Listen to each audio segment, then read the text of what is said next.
Welcome to the Kaizorian experience. Over here, we're going to be talking about everything African. We're going to be having debates, discussions, entertainment, as well as learning about business, art, history, and everything in between. Cultural, tribalism, and everything. We're going to be out here debating with some really interesting stuff. So, like the video, share the video, and make sure you subscribe. Make sure you subscribe. Subscribe for the best experience ever. This is the biggest channel on the Afrosphere. So come and join the team, become a Kaizorian, and join the Kaizorian Empire.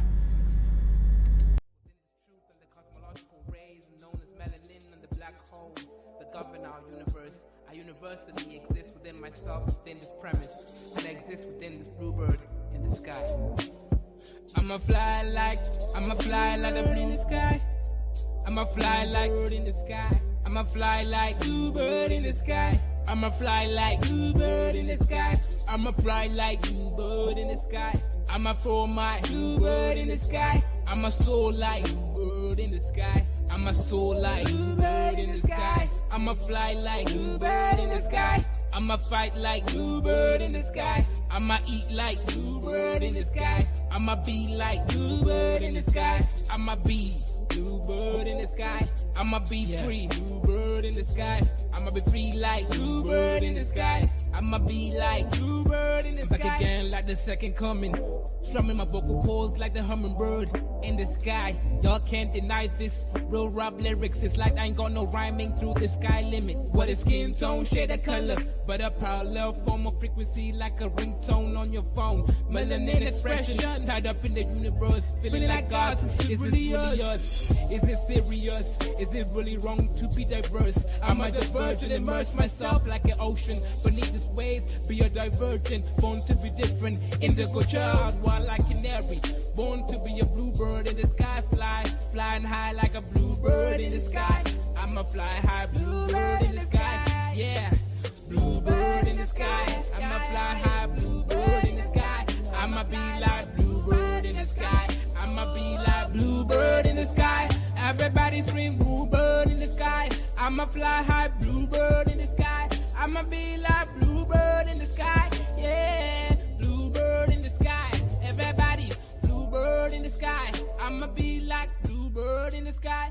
I'ma be like bone black, sweet like a berry. Flying high like a canary. Scary with my hoodie on. Hating on my vibe on the street that you'll be feeling my frequency of the song. But I know that I ain't never ever gonna be ever the same.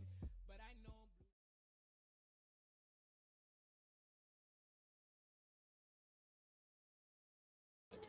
What's good, Dusties out there? Today's conversation is on Cameroon. Shout out to the country ruled by two Western powers, France and UK, right? Welcome to Cameroon, where language divides us. ABAZONIA versus Francaphone. Let's go ahead. Let's get it, right? Kaiser Demon time. Exactly, Zabe. Let's go ahead and cook these guys. Let's go and make a mock out of this stuff, man. What's really going on over here? Let's get it. Let's get it.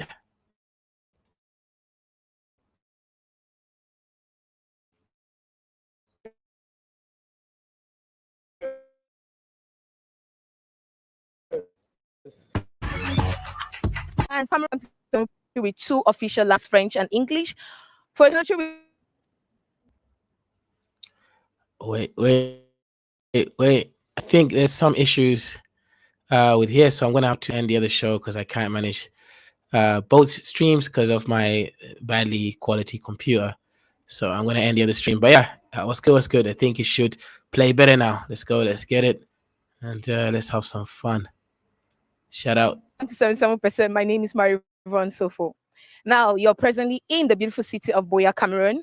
And for Cameroon is known as a country with two official languages, that is French and English. For a country with over 200 plus ethnic languages, this somehow doesn't sit right with some people. And we are here to find out why. I'd like to start with you, Barrister Leonga. Should we say this is a curse or a blessing for our nation? As a Cameroonian youth, I believe that I should take advantage of bilingualism, and bilingualism should not take advantage of me. What I'm trying to say. shout out to your brother. Okay, he came in hot and heavy. He's like, okay, well, let me ask you a question, brother. What does it mean for you to take advantage of bilingualism? Does it mean you're going to go apply for French companies as well as English companies? Are you gonna go do your degree in France or UK, so whereby you can speak both languages? In fact, right now, what language are you speaking? You're not speaking French, you're speaking English, right? So clearly, some countries, some regions, some languages have a slight better advantage. But who knows? Who knows, right? Let's go ahead and let's see, what you're gonna say, brother. Is that bilingualism is more of an advantage, more of a blessing than a curse. If the youths can take advantage of bilingualism, it's going to project them. It's going to open the door for opportunities. Even the government had knowledge that bilingualism is a blessing. They have taken different steps. You have Regional Bilingualism Center, you have the Bilingualism Commission, but that notwithstanding, the nature or the approach that the youths are really being thrilled into aspects of bilingualism makes it to. Okay. Yeah, the brother is beginning to waffle a little bit. Yeah, you made your main point, right? The main point he's saying is, look, if I learn these two languages to a really high standard, I can use this to leverage against the markets, right? I can be able to flourish. But can you really use that in Cameroon, though, right? How is it going to help you in Cameroon? Be more of a curse than a blessing. Youth should take advantage of bilingualism and not bilingualism taking advantage of them. Sally Georgette, you're a humanitarian and advocate. Do you buy? Is everything that he's saying, does it sync with you? Yes, Okay. somehow 60% of what you just said. I want to hear about the 40% which doesn't sync with you. When you see that we go to the French side, we have some difficulties giving acquaintance when you want to pursue some certain things as documentation, and also when you want to buy some business items. And most of our papers were Yeah, something that I don't get about this country, Cameroon, right? Most countries that have like bilingualism in it, like I lived in Wales for some time, and when you go to Wales, every single document that's printed by any government or industry that receive funding from governments or other NGOs, they have to print things in both English and in Welsh, right? And in fact, every single time they ask you, well, do you want this in Welsh or in English? Some countries can do it. And I'm talking about a country like Wales where everybody speaks English, but still for their preservation of their culture, they would rather, make double translation. So why is it that in Cameroon it's so difficult to get things from the French side if you're English speaking? Now, this is from the lady's point of view, right? Meaning, just because it's from the lady's point of view doesn't mean that the inverse is not correct. Meaning, I'm sure it might be just as difficult for the French people to get some documents in the Cameroon side because they haven't really unified the systems, right? So at the end of the day, this seems like a logistical problem more than anything else, right? Africans don't want to learn new languages and they don't want to create systems that take into account the diversity in this case. So it does seem like there's a couple things that's going on in regards to this whole bilingualism in Cameroon. have been done in French, and it gives some difficulties for English-speaking people to really translate and really get to it. Yes, the French is nice, but what we are trying to say here in Cameroon is the system of Cameroon has made it in such a way that the French-speaking people are actually killing English-speaking people. Wait. What? Okay, so shout out. We're gonna go and analyze exactly what the brother just said in a second. Shout out to Caesar Music over there with a $20 super chat. He says ABAZONIA. Okay, shout out to you, Caesar. I know why you're supporting ABAZONIA. It's because you are a Biafran, and the Biafrans believe they're in one unity with the Ambazonians because you guys are both looking for freedom against the colonial powers that is known as Nigeria and Cameroon. That's from your own statements, right? I am not adding my own point of view, but very much respecting my Igbo brother over there. Shout out to you, brother. They are the people killing us because each time you mention maybe people around you, they don't understand if you speak English or whatsoever. You don't want to always see them is brutalization. Okay, the brother's That's clearly all we know lying, about right? it. There's no way every single time any military sees any person, how would they even know which side you're from? You both look the same. So this is an exaggeration, specifically from a person. I believe the brother is Ambazonian, obviously. So he's giving. Oh, the video's lagging. I may have to download it then. Give me a second. It does that when I don't switch off my computer for a while. So give me a second. I'll download it and then I'll replay it. Again, right? But the brother is Ambazonian. You can clearly see he's over exaggerating about the realities over there of being in Cameroon, right? Like you can't have every single time someone sees you that there's just violence. That's just not logically true. Let me stream the video Zabe, yeah, come through. Then you can come and stream the video. I'll send you the link if you want to help. I do appreciate that, right? That's what we want to see, a little bit more of Pan Africanism. People coming in, putting their mouth. Sorry, the I can't really find a dignified way to state that statement that I was about to say, right? But shout out, yeah, Zabe, I'll send you the link. Come through and help run the stream, right? You could be sharing it. There it is over there. The link is there. Hopefully, Swedish internet is going to be a little bit better than Safaricom. One man went to Mo says he is brilliant, not Amber, whatever. That doesn't even have any meaning. A Biafra by any other means is still a Hey, look. If you read it properly, it has a meaning. Okay. He's a Biafran, not brilliant. He's a Biafran. Right. Okay. I see. Drop the link on. You say there is no such thing as ABAZONIA. They are all Biafrans from the eastern coast of Nigeria, cascading into the eastern whatever region that cascades into in Cameroon. They are all Biafrans. So I don't even know what ABAZONIan means. Just all this made up random. And Biafra doesn't even have a meaning as well. I'm sure you know. It's just randomized nonsense. But when language becomes that makes actually a lot of sense. So to manage this together, what I'll do for I'll just say stop, then you stop the video. When I hear French, I don't hear a language. When I hear French, what comes? Okay, good. Okay. Yeah, so I'll say stop and play. Those are the keywords. Yeah, so go ahead. Play it from the 2-minute mark, if possible. Everything that he's saying, does it sync with you? Yes, somehow 60% of what you just said. I want to hear about the 40% which doesn't sync with you. When you see that we go to and also put it to 1.25, we have some difficulties giving acquaintance when you want to pursue some certain things as documentation, and also when you want to buy some business items. And most of our papers work are being that's too fast. Put it 1.25. This is 1.5. Okay, thank you very much. For English-speaking people to really translate and really get to it. Yes, the French is nice, but what we are trying to say here in Cameroon is the system of Cameroon has made it in such a way that the French-speaking people are actually killing the English-speaking people. They are the people killing us, because each time you see maybe a military around you, they don't care to understand if you speak English or whatsoever. They just want to. All we see them is brutalization. That's all what we know about it. You go to Yaoundé, go to anywhere, passing your document, you know that you'll not be heard. There's nothing you will do.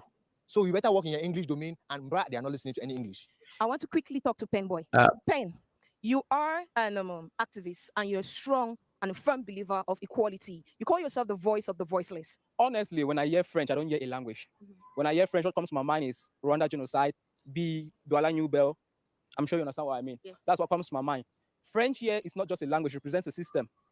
I don't have a problem with people learning more than 2 languages. It's beneficial to you as an individual. Yes.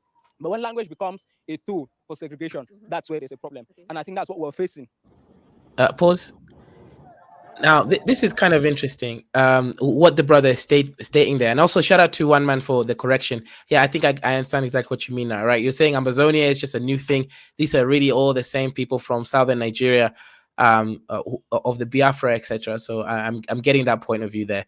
Now, what the brother was stating is this, right? And I think this is where a lot of people say, well, why are you guys fighting over languages, right? It seems very strange, archaic, for African countries to be putting pride on the language that they speak. However, the brother has clarified, right? The second brother, he said, no, French is not. It's not about the language. It's about the system, right? It's about what they signify. So in this case, I do like that perspective. It does give more clarity to what's really going on over here, because to me, it is insane, right? For people to be fighting over languages when they're the same people. This is insanity. You've been divided by colonizers from 2 different regions, and then you are taking pride in the systems that they have created. I'm not really seeing the Cameroonians coming together and saying, let's create a new system. Let's integrate what works for us.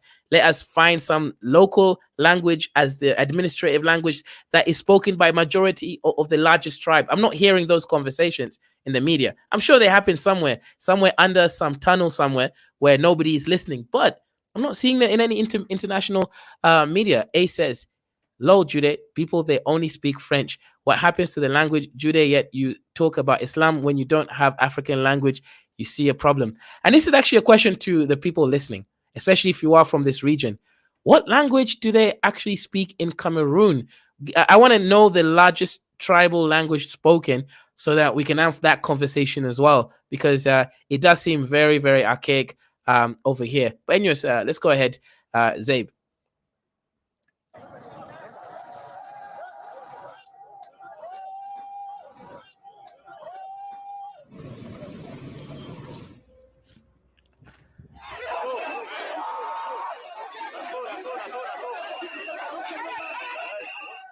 We cannot deny the fact that it is a reality that there is some sort of segregation because of this particular aspect of language. Before I throw back this question to you all, Harriet has been awfully quiet. As a social worker, is this the reality in your workspace? Like the language, is it uniform?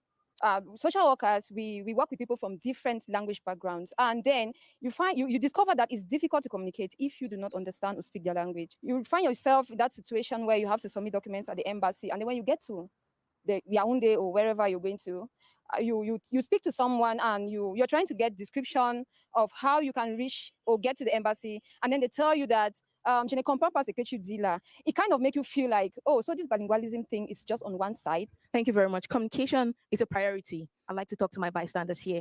I saw you. Pause for a second, so right? Now, the sister is making it seem like the bilingualism is only from one end. And now we don't actually know this, right? None of us here are from Cameroon.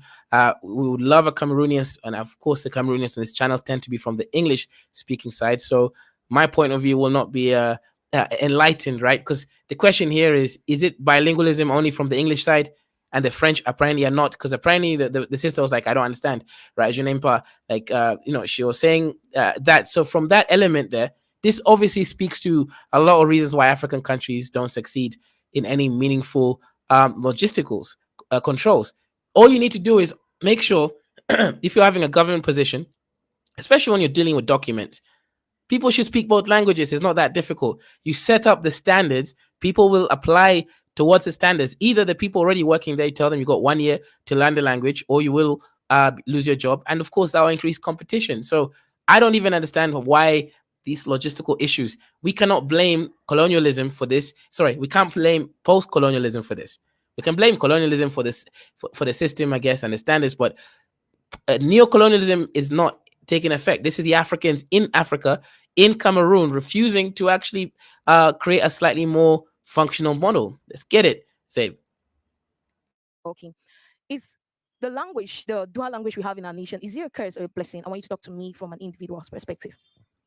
I will say that it is a curse, because without any degree of fear, I will say that the French-speaking system in Cameroon is a curse.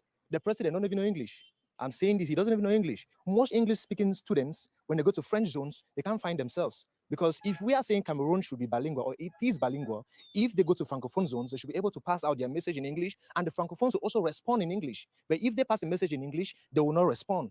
And when they come to English-speaking side of Cameroon, they want Cameroonians to actually understand them in their French language, which is not supposed to be so. Thank you very much. Thank you so much. It's more of a curse than a blessing.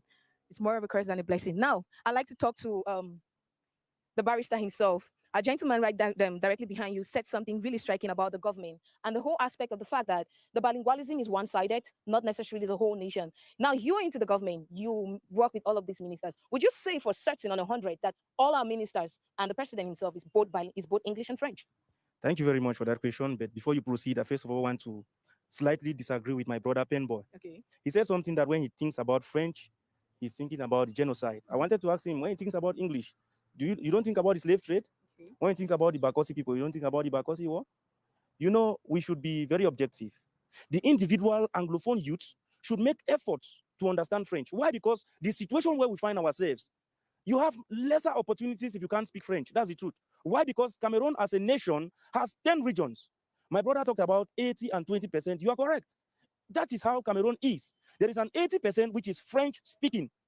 I go to Douala on a weekly basis. If I come to my work as a lawyer. Yeah. Now this is kind of interesting. Shout out to the brother here. Looking nice with the suit and everything. I agree with a lot of the sentiments that is coming from him. is talking about realistically. Now, I don't know if these numbers are correct.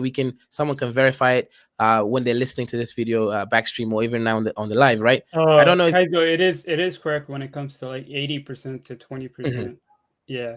Okay, so then I'm confused what the issue is from the Ambazonian side. No offense, but if the country is 80% French, then of course that's a ruling class, right? That's in terms of linguistic and logistics, right? That's Yeah, easy. I think like Realistically, as an yeah. anglophone, like you shouldn't expect the French to integrate with you. You know, maybe in their communities, in their regions, maybe you should integrate with them. You know, like the French language is so dominant.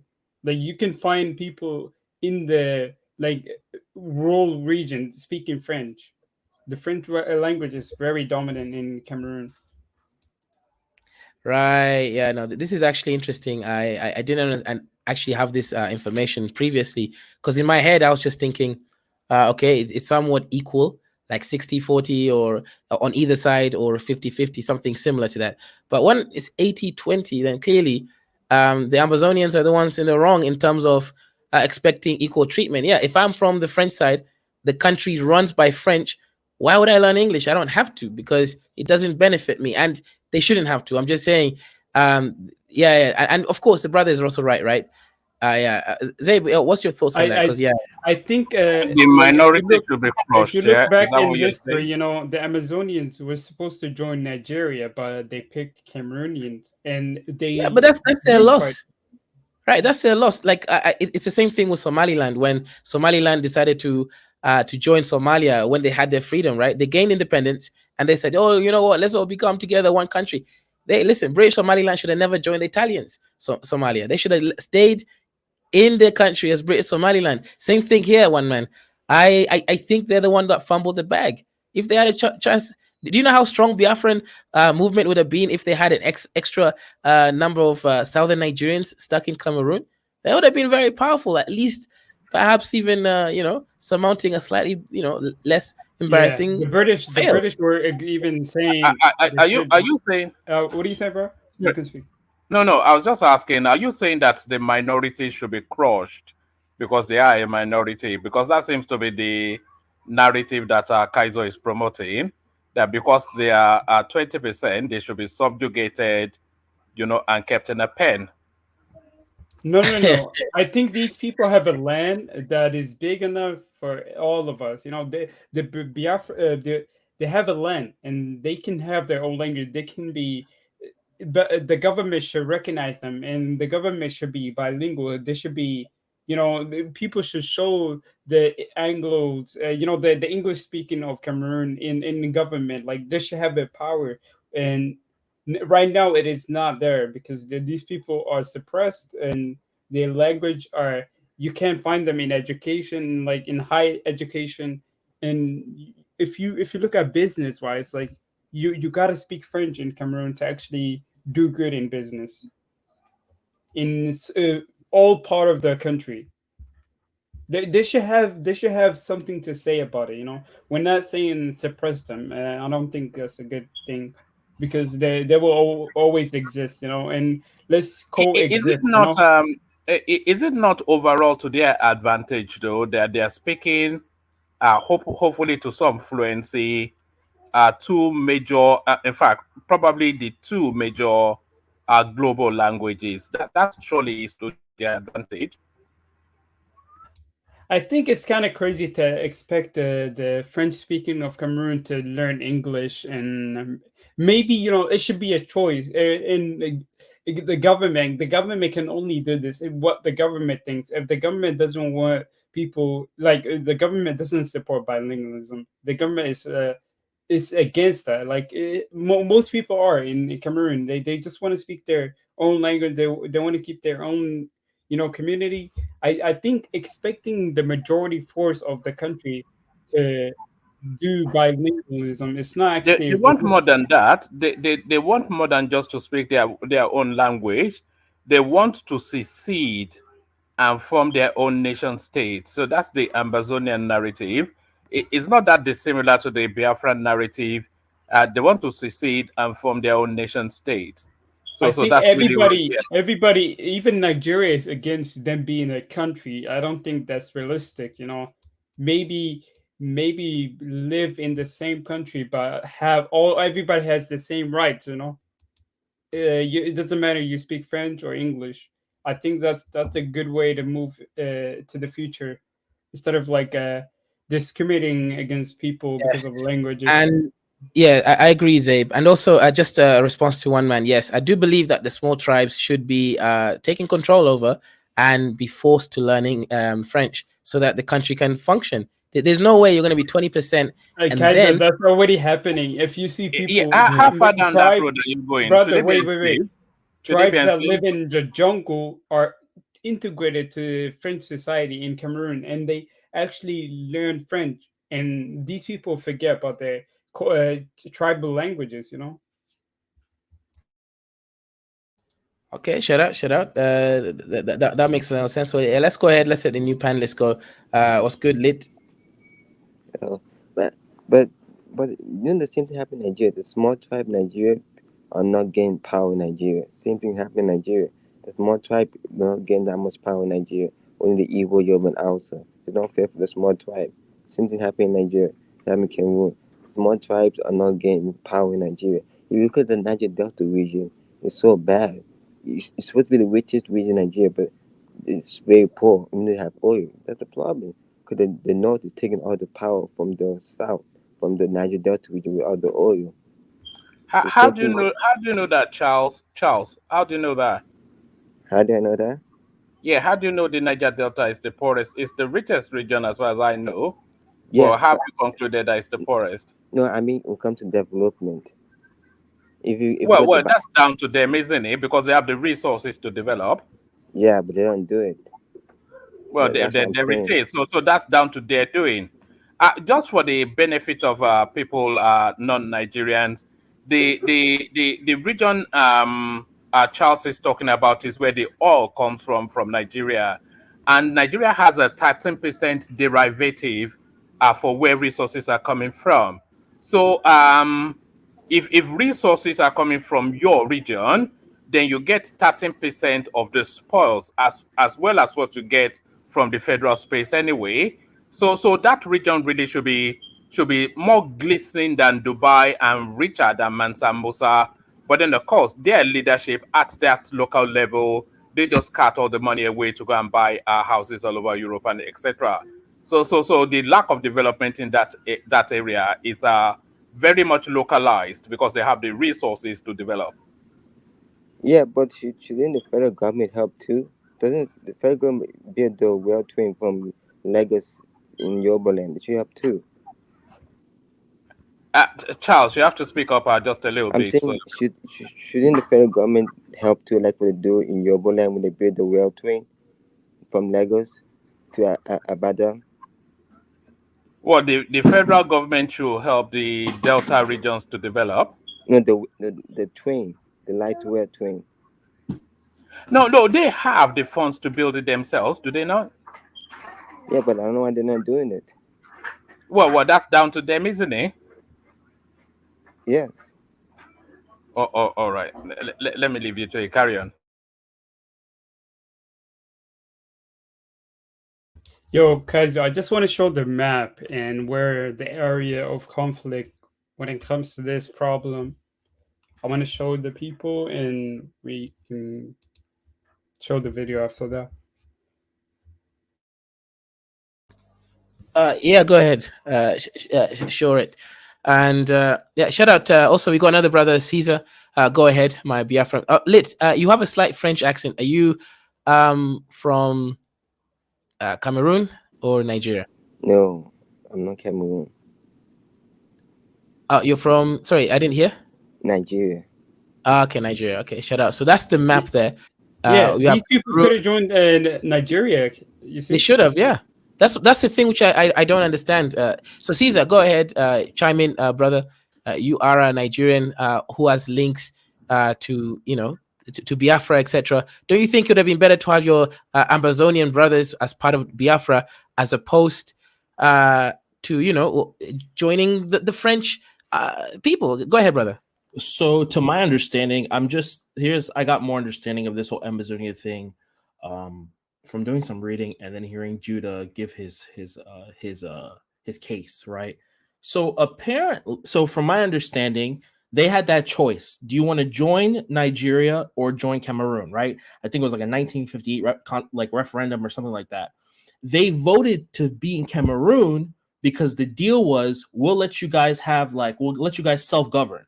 So you'll be a part of Cameroon, but there'll be an English side and a French side, and they're two separate but equal sides. We'll let you guys govern. And the deal was kind of an unspoken deal. So that was an actual deal. And then the unspoken deal was that, look, if there's going to be a French president, there's going to be English speaking VP and vice versa, right? So that was the unspoken deal. But the spoken deal was, look, it's two self-governing territories. So that's the reason why they chose Cameroon over Nigeria, because they look, we get to have our own country within a country, right? But then I think within 10 years later, they had another referendum that basically was a vote to get rid of that. So they basically had a vote 10 years later saying, look, do we want to combine this all into one unit? And then 99% of people voted yes. Now, the referendum was probably BS because 99%, I think the turnout was like 90%. There's never been a turnout. No, I think the turnout was 99%. I have to look it up. But the turnout was over 99%. In no election in the world is the turnout above 90%. And then 99% of people voted that it should be one unit instead of two separate units, right? So that's when the English speakers felt like, oh, we were robbed. We only joined you guys because we wanted our own thingy. And now, 10 years later, you guys vote to get rid of our separate country within a country. So yeah, they kind of took the L on that, right? You should have joined Nigeria. But that's the reason why they feel wronged in the first place. I'm not saying it's right or wrong. That's just what happened. So yeah. I don't know if that adds more clarity because I'm not sure if everyone knew that. But isn't Southeast part of Cameroon back in the day? No, it wasn't part of Cameroon. No, the Anglophone part of Cameroon and the eastern part of Nigeria were one region. The British governed them as one region. I don't know if that adds any clarity to you guys. I don't know if you guys were aware of that. So that's why they feel wrong. That's why they have this feeling like, oh, we should have our own thing. Oh, we should be separate but equal because that was the original agreement. But hey, this is a democracy. But I don't even think the vote was valid. But that's life, buddy. This is Africa. Yeah, no, this is actually quite kind of interesting. So, the question I asked them is this, right? Why is it now? I know you guys are going to say stability, especially the older heads, right? You guys want there to be stability and economic growth in Africa, and I agree with that on principle, right? But if you look at this whole movement, separatist movement, why is it that the African Union, barring a few countries like or rather regions, you have the parts of southern Nigeria, parts of Cameroon, and also parts of East Africa, specifically Somalia. These are the people that actually refuse the colonial borders. Why is it that everybody else accepted, right? Stability, much more important than even cultural integration and allowing for a truly more organic nationality standard, right? Nationhood, concept of nationhood. Well, that's the part which I'm not really sure. How important is stability when you're dealing with concepts of nationhood? Because I think nationhood is nation building is far more important than stability, because it would allow you across time to really build the environment that you want, right? You set up the rules, the structures, the languages that are spoken, right? In Kenya, for example, right, they use Swahili as a speaking language, but legislatively, they also use English. So if you know one of those two languages, you can get by in a lot of stuff. So you have a local language, and then you also have a so-called colonial language. Why is it that we, especially in Cameroon, shout out the Cameroonians, they can't do something simple as administrating things correctly? Because do you know that there were French Cameroonians who joined Nigeria and they got integrated to Nigerian society, and I don't think you will have like the area they live. There are no conflict. They're mostly integrated, but the English speaking of Cameroon didn't join Nigeria, and now they have to go through this. And you saw Nigeria. I mean, Cameroon used to be bigger, but there were regions that left Cameroon to join Nigeria. But they thought they had the upper hand by not joining Nigeria. They will be better off, but it's not true. And now you see, like 60 years later, you see they're having conflicts. It's really sad.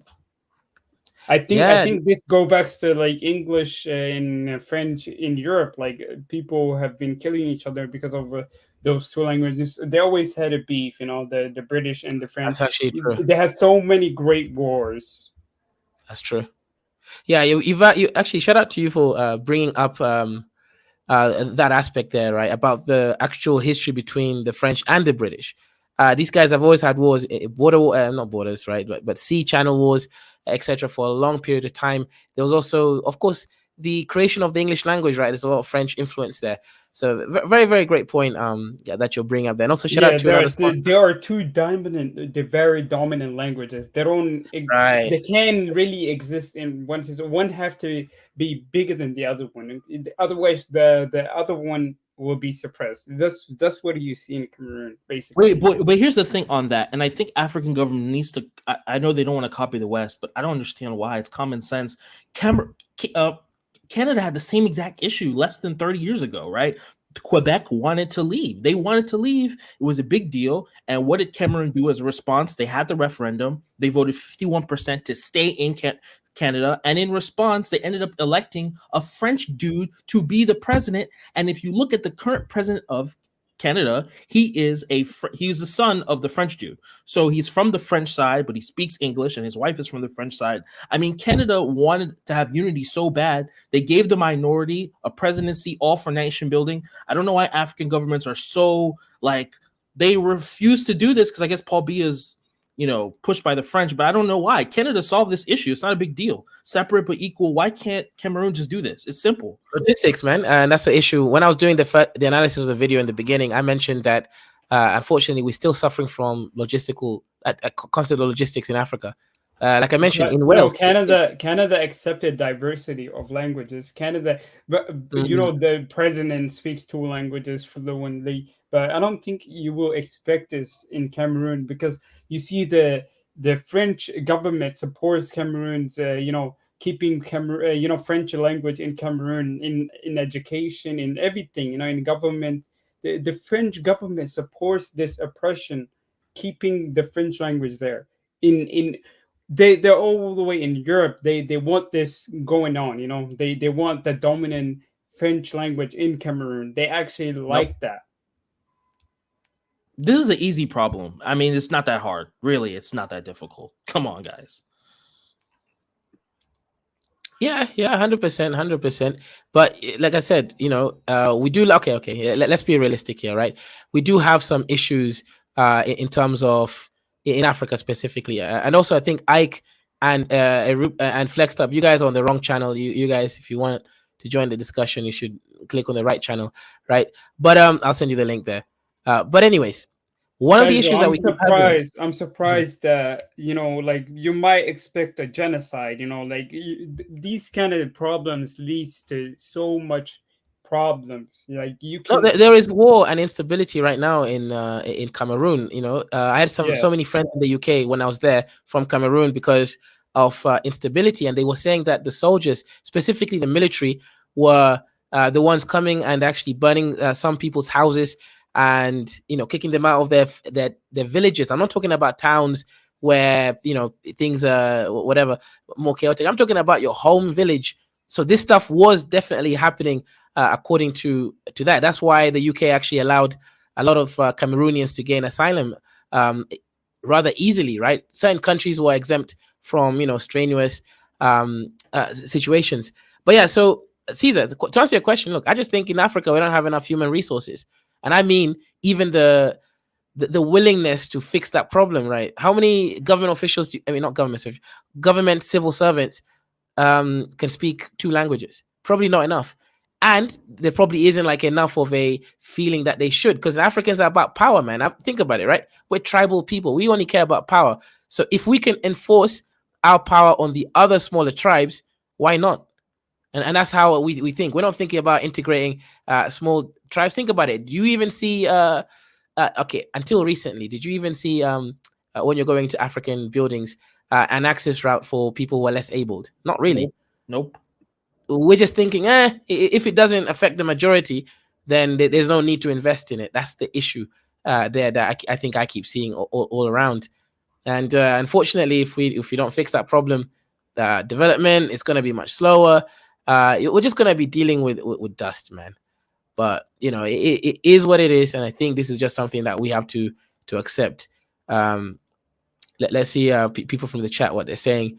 Sinovia, it says every Western country prides their languages, right? But what languages are they? Are they speaking their own languages, or are they speaking colonizer languages, right? Exactly. Canada had some sense. French is mainly spoken in like 1 to 2 provinces. The majority of us only speak English. We like Cameroon, but with English dominance. Interesting. But I think that is similar to Cameroon, right? As you stated earlier, Zabe, is it 80% of Cameroon is actually French? So if that's the case, strong majority, like very strong majority, speak French. And if you look at the United States, they used to have the French speaking side of Canada, like they used to have a lot of French speaking, but these people, America had a lock and they integrated them to American society. They didn't like that people were speaking European language. They want the English dominant, the English. If you actually, America used to be like one of the second French speaking countries, and they actually fixed that by integrating these people. But I feel like trying to integrate an African tribe to French, it's like they seen it as a genocide. They seen it as a like disrespect to their culture and they tribal. Like this is actually hard to remove. Like to trying to integrate two large groups. Yeah, that's 100% true. And also shout out to another super chat from the brother Duale over there, or rather Uncle Duale.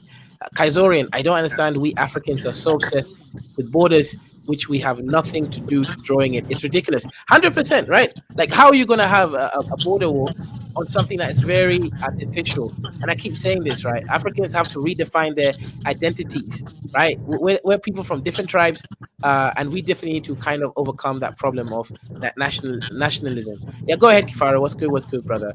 You are an Amazonian, right? No, no, I'm not. It's Joe. Joe, this is Ambazonia. Ok. Bonjour, Kifaro. Tu parles le français? Oui, oui, je parle le français. Je déteste le PD. Tu comprends? Ah, you hate them. Okay, me too. Ouais. No. I don't condone that messaging, guys. We love them on this channel. Moi, je le déteste. No, Bande de let's princesses. let's not hate them. But anyways, go ahead, Kip. Go ahead, brother. See, I'm actually from the French Cameroon. I've been tricking you guys that I'm actually from Kenya. But yeah, go ahead, brother. Yeah. So, what's the topic, man? What are you talking about? So, What we're talking about Cameroon. We're talking about where language divides us, Ambazonia versus Francaphone. So what's happening in your country right now yeah, is it's just some low IQ. I wish Cameroon was Gabon today. I'm proud for the Gabonese people to sack out to take out that big head Alim Bongo out. Just a French puppet. He was one of the leaders of French puppeteer in the Central Africa. That family. It's good people like that being taken out of power, so you can give some other people courage. You've got Obiangema in Equatorial Guinea needs to leave, and you have Denis Sassou Nguesso in Congo, Brazzaville, Paul Biya. Those people needs to go. We just hope that we have some courageous military and young soldiers that can free those people. Because as we've seen, only the soldiers can free us from those dictators. The civilians, there's nothing you can do. You riot, they will shoot you. You understand? So we need the support of the soldiers. Yes, but the Cameroon thing, man, it's I don't know. It's sad that these people are fighting over. It seems as if they're fighting over language, but it's just corruption, marginalization. You understand everything put together. So we're just using the language as a distinction to try to say, well, if you guys over there are not bothered about the corruption, the injustices, the French babbling, then maybe we just need to separate. We tell you guys, we're not like you. We speak English and we're not like you, so we just need to go away. You understand? Because even in the Anglophone region, that region is almost like 86 different tribal groups, and some of them they speak even different languages. So you understand? So it's just that we were first a completely different country, and we came together and joined Cameroon based on certain terms and conditions. And after some times of living together, all those terms and conditions were violated, and now and there's a problem, and people want them back. Interesting. Because Yo, the Kaiser, I reason just want to tell you yeah, something. go ahead. Kaiser, do you know when Amazonia joined Cameroon, the flag used to they put two stars, but they take it out when like they take it out when the communists came to power, and now you see one star of Cameroon's flag. You see you see the suppression of the Amazonia there. You know, like they're showing the power of the Cameroonian government. They dislike of like two union, you know, state. Hmm. Exactly. Because before we joined French Cameroon, the flag they have now was their flag. You understand? That green, red, yellow with a yellow star. That was the flag of La République du Cameroun before we joined. So the Ambazonia flag, or the Southern Cameroon's flag, was like Australian flag with a British sign. You know that nonsense British colonial thing. It was something blue. So when we joined, we say, okay, we're gonna become a unitary state. We're gonna have two stars.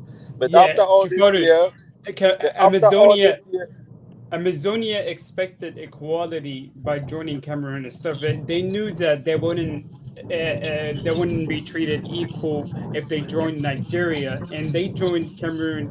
They expected yeah, equality and good exactly. treatment, and that's not happening right now. Exactly. And it has been documented that before we joined these people, we were actually operating on ourselves, and we had to bail the French Cameroon out many times. There was already corruption there. You understand? Because we had two different parliaments. We had our prime minister and they had their president. It was autonomous region. We bailed French Cameroon many times. But just because some nonsense politicians did not see the vision of the French legionnaire under Charles de Gaulle, they got duped. And they said, you know what? You guys are brothers and sisters. Why do you live in separate countries? They didn't know that they've discovered oil at the Bakassi Peninsula. And the only way that French could get involved in that oil was to make this country become one. Now you're Cameroonian. So if I'm in Cameroon, you're all Cameroonian. That was a trick. So they had to deceive these people to vote for a referendum and say, oh, you guys are one. Why you live? Why do you separate yourself? You can live together in harmony. And when they became like that, when they became together as one country, they started dissolving every institution that was making the southern part of Cameroon be an autonomous state, and everything became centralized. Everything went to the capital of Cameroon, and that so many people are not still satisfied Kifaru, with it. do you even know that they don't get government support? Like Amazonia doesn't get government funding as the compared to the like the French side. They get little. These people are Yeah, according to what they say it's based on percentage. So the French side is percentage, and even thing, Cameroon is not that peaceful. It's just being oppressed. Everyone is being oppressed by Paul Biya. They know this. They have they have a gift for Paul Biya because he actually exiled their own president from Cameroon. You understand? Those in the north, those are Hausa.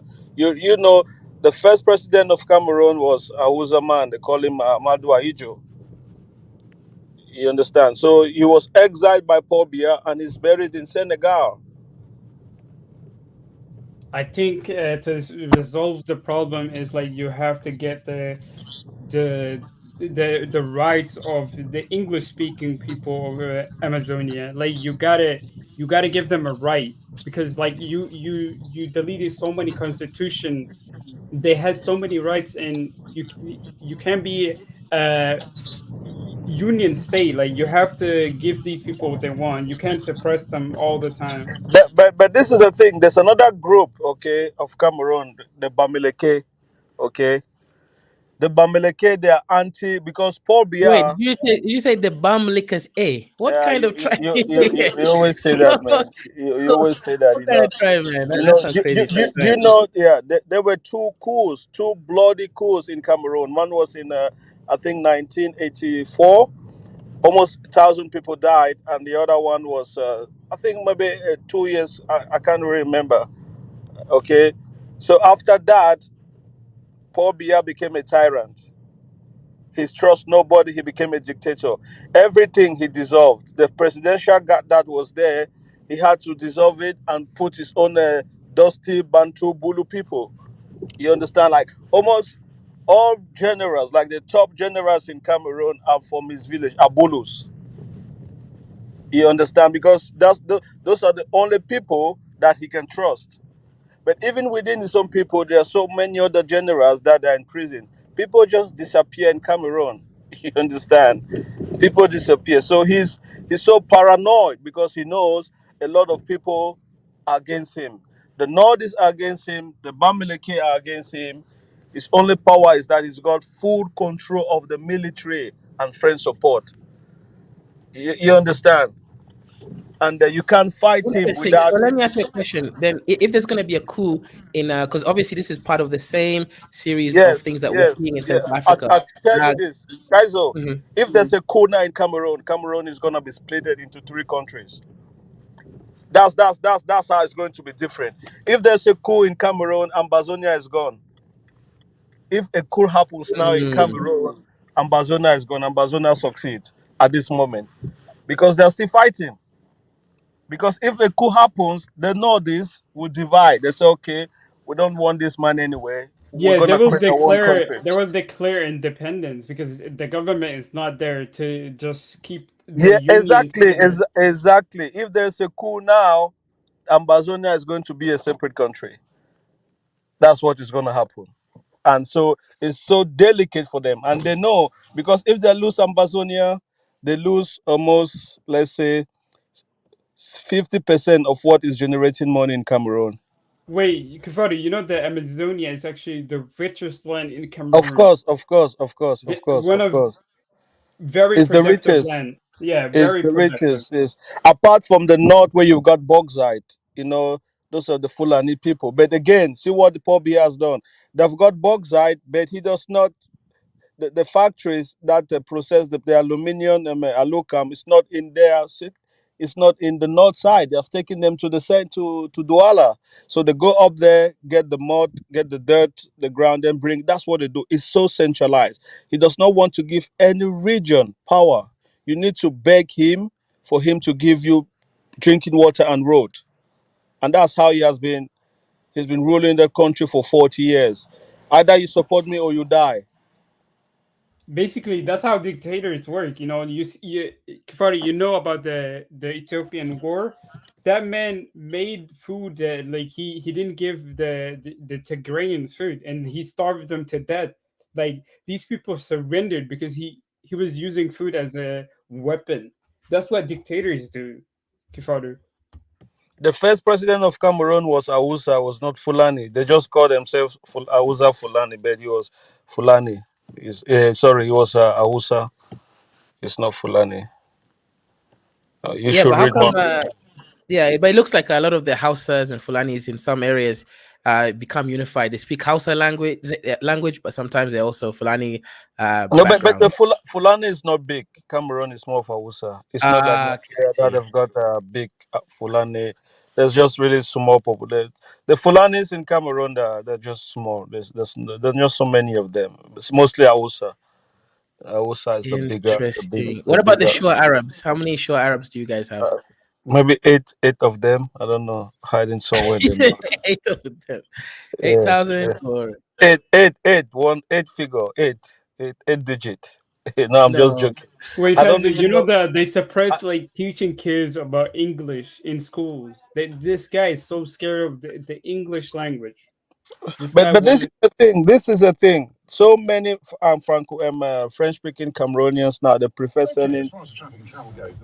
sending their children to English schools because they know French has nothing to is of no use out of Cameroon.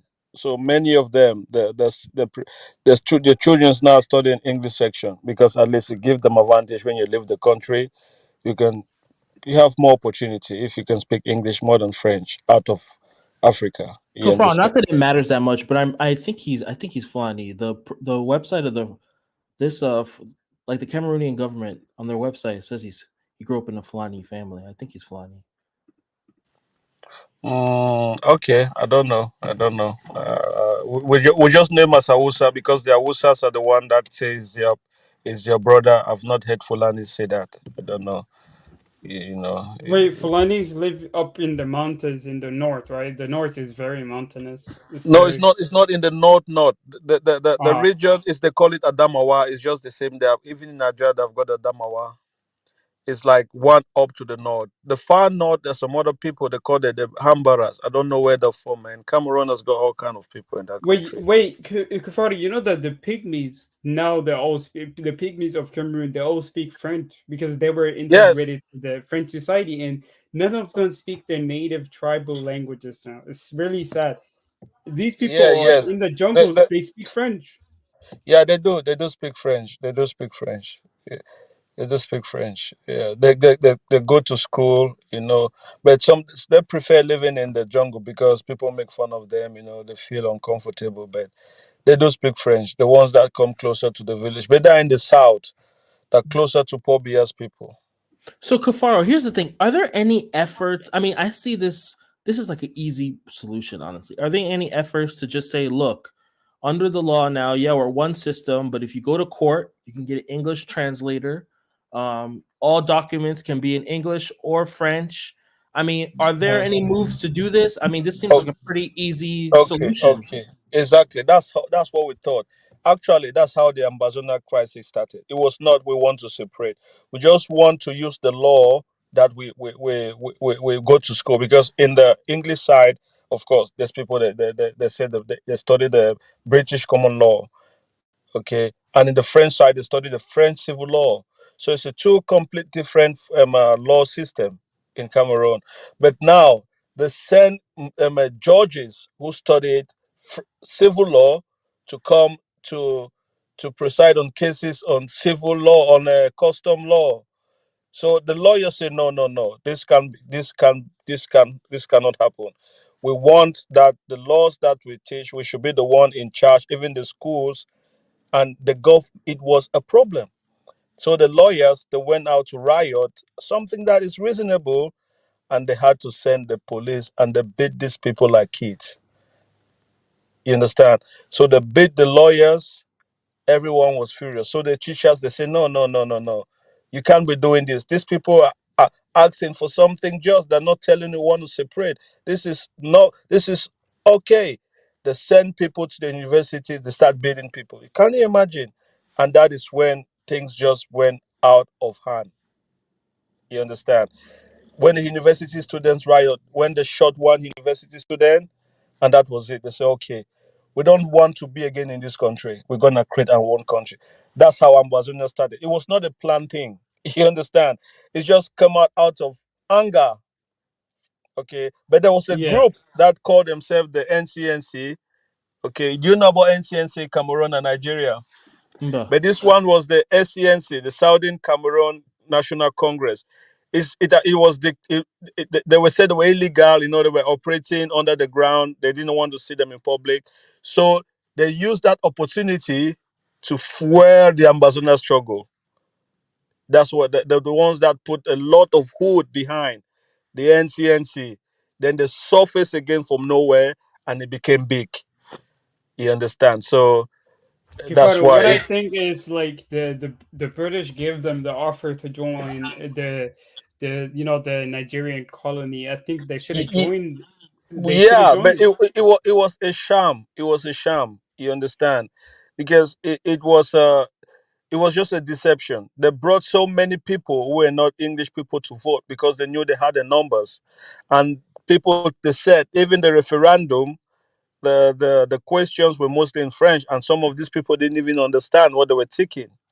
You understand? Actually, the The referendum was actually a scam. It wasn't 100% yes, clear they or did it real. purposely for them to fail. So that because now the arguments of this French politician, they say, well, you voted, we did not force you. You know, that's what they say. You voted to become one country. We are now one country. You can't say anything again.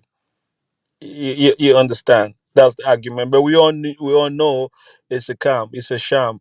Everything, when my mom used to tell me how things were good, you could see the difference. You could see how people looked, and now people now look so oppressed, hungry.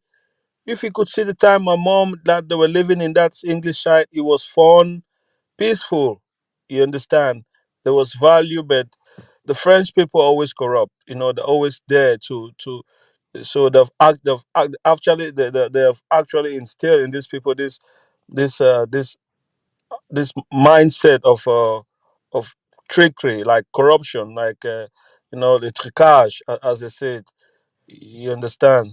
You know, les voyous, things like that, and it's part of them. Even French even in French is the same, and these people really piss up because the system that they're using is actually being designed in France and just give them to copy and paste. You can't live in a country like that. And when these people want to tell them no, you can't do that, it's like you are going against France. We need to fight them. So the Ambazonia thing is though I'm not really a fan of because a lot of people are dying, but we now every Monday it's a ghost town as they call it in the English side of Cameroon. Nothing works. No government offices.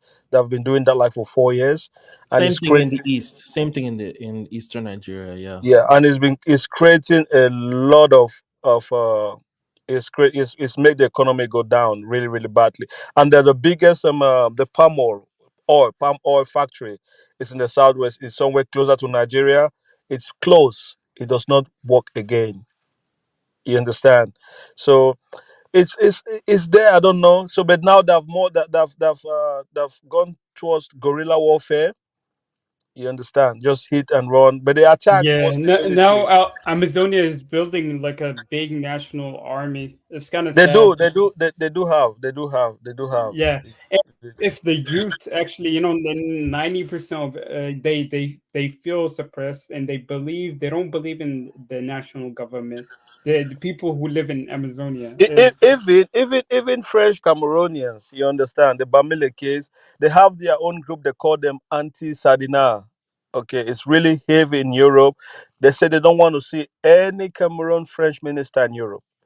You understand? So they always go chase these people out of hotels. So most time now they hide. They can't come to conferences because they just go there. They cross a lot of problems, and Cameroon government has to pay, so they don't come again. Like even in Switzerland, they always go that hotel Continental where Paul Biya is. They create chaos, and they're just trying to create some unrest. Like that is not going to be easy for you. You understand? But the problem with the Bamileke a revolutionary group, they call them anti-Sardina, they exist. They say, well, we're only going to support Ambazonia if you guys knock out the idea of secessionists. Okay, we can work together and take out Paul Biya and make this country a good country. If we can work on that, then we're gonna work together. But if you still insist that you want to separate this country, it's going to be hard because Bamileke people, they're on both sides. They've got Bamileke people who speak English and Bamileke people who speak French. You understand? So they can't. It's not gonna work for them. But some people say no, the Bamilekes are traitors. You can respect them. If they want to fight, let them fight for their own sake, and we're gonna fight for our own sake. So there's a little bit of tension, but the military has still got a super upper hand in all of this. You understand? Wait, so So if Kafar, there's my if main there is a thing. if there is a coup, it's gonna be that country is gone. But Kafar, I'm wondering. So I kind of want to push the blame on someone else. I'm kind of hoping maybe that this is mostly because Paul Biya is being pushed by the French, and part of that whole agreement is look, like someone else stated, the whole part of the agreement is look, you need to make sure French is the dominant language. So Paul Biya is not able to make French and English coexist. I'm assuming it's the French colonies that are kind of pushing this. if Paul Yes.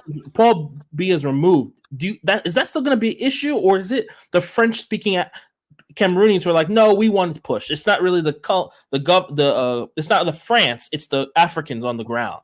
Like, that's why I'm wondering, who is this coming from, the Africans or the French government? Of 100% the French government.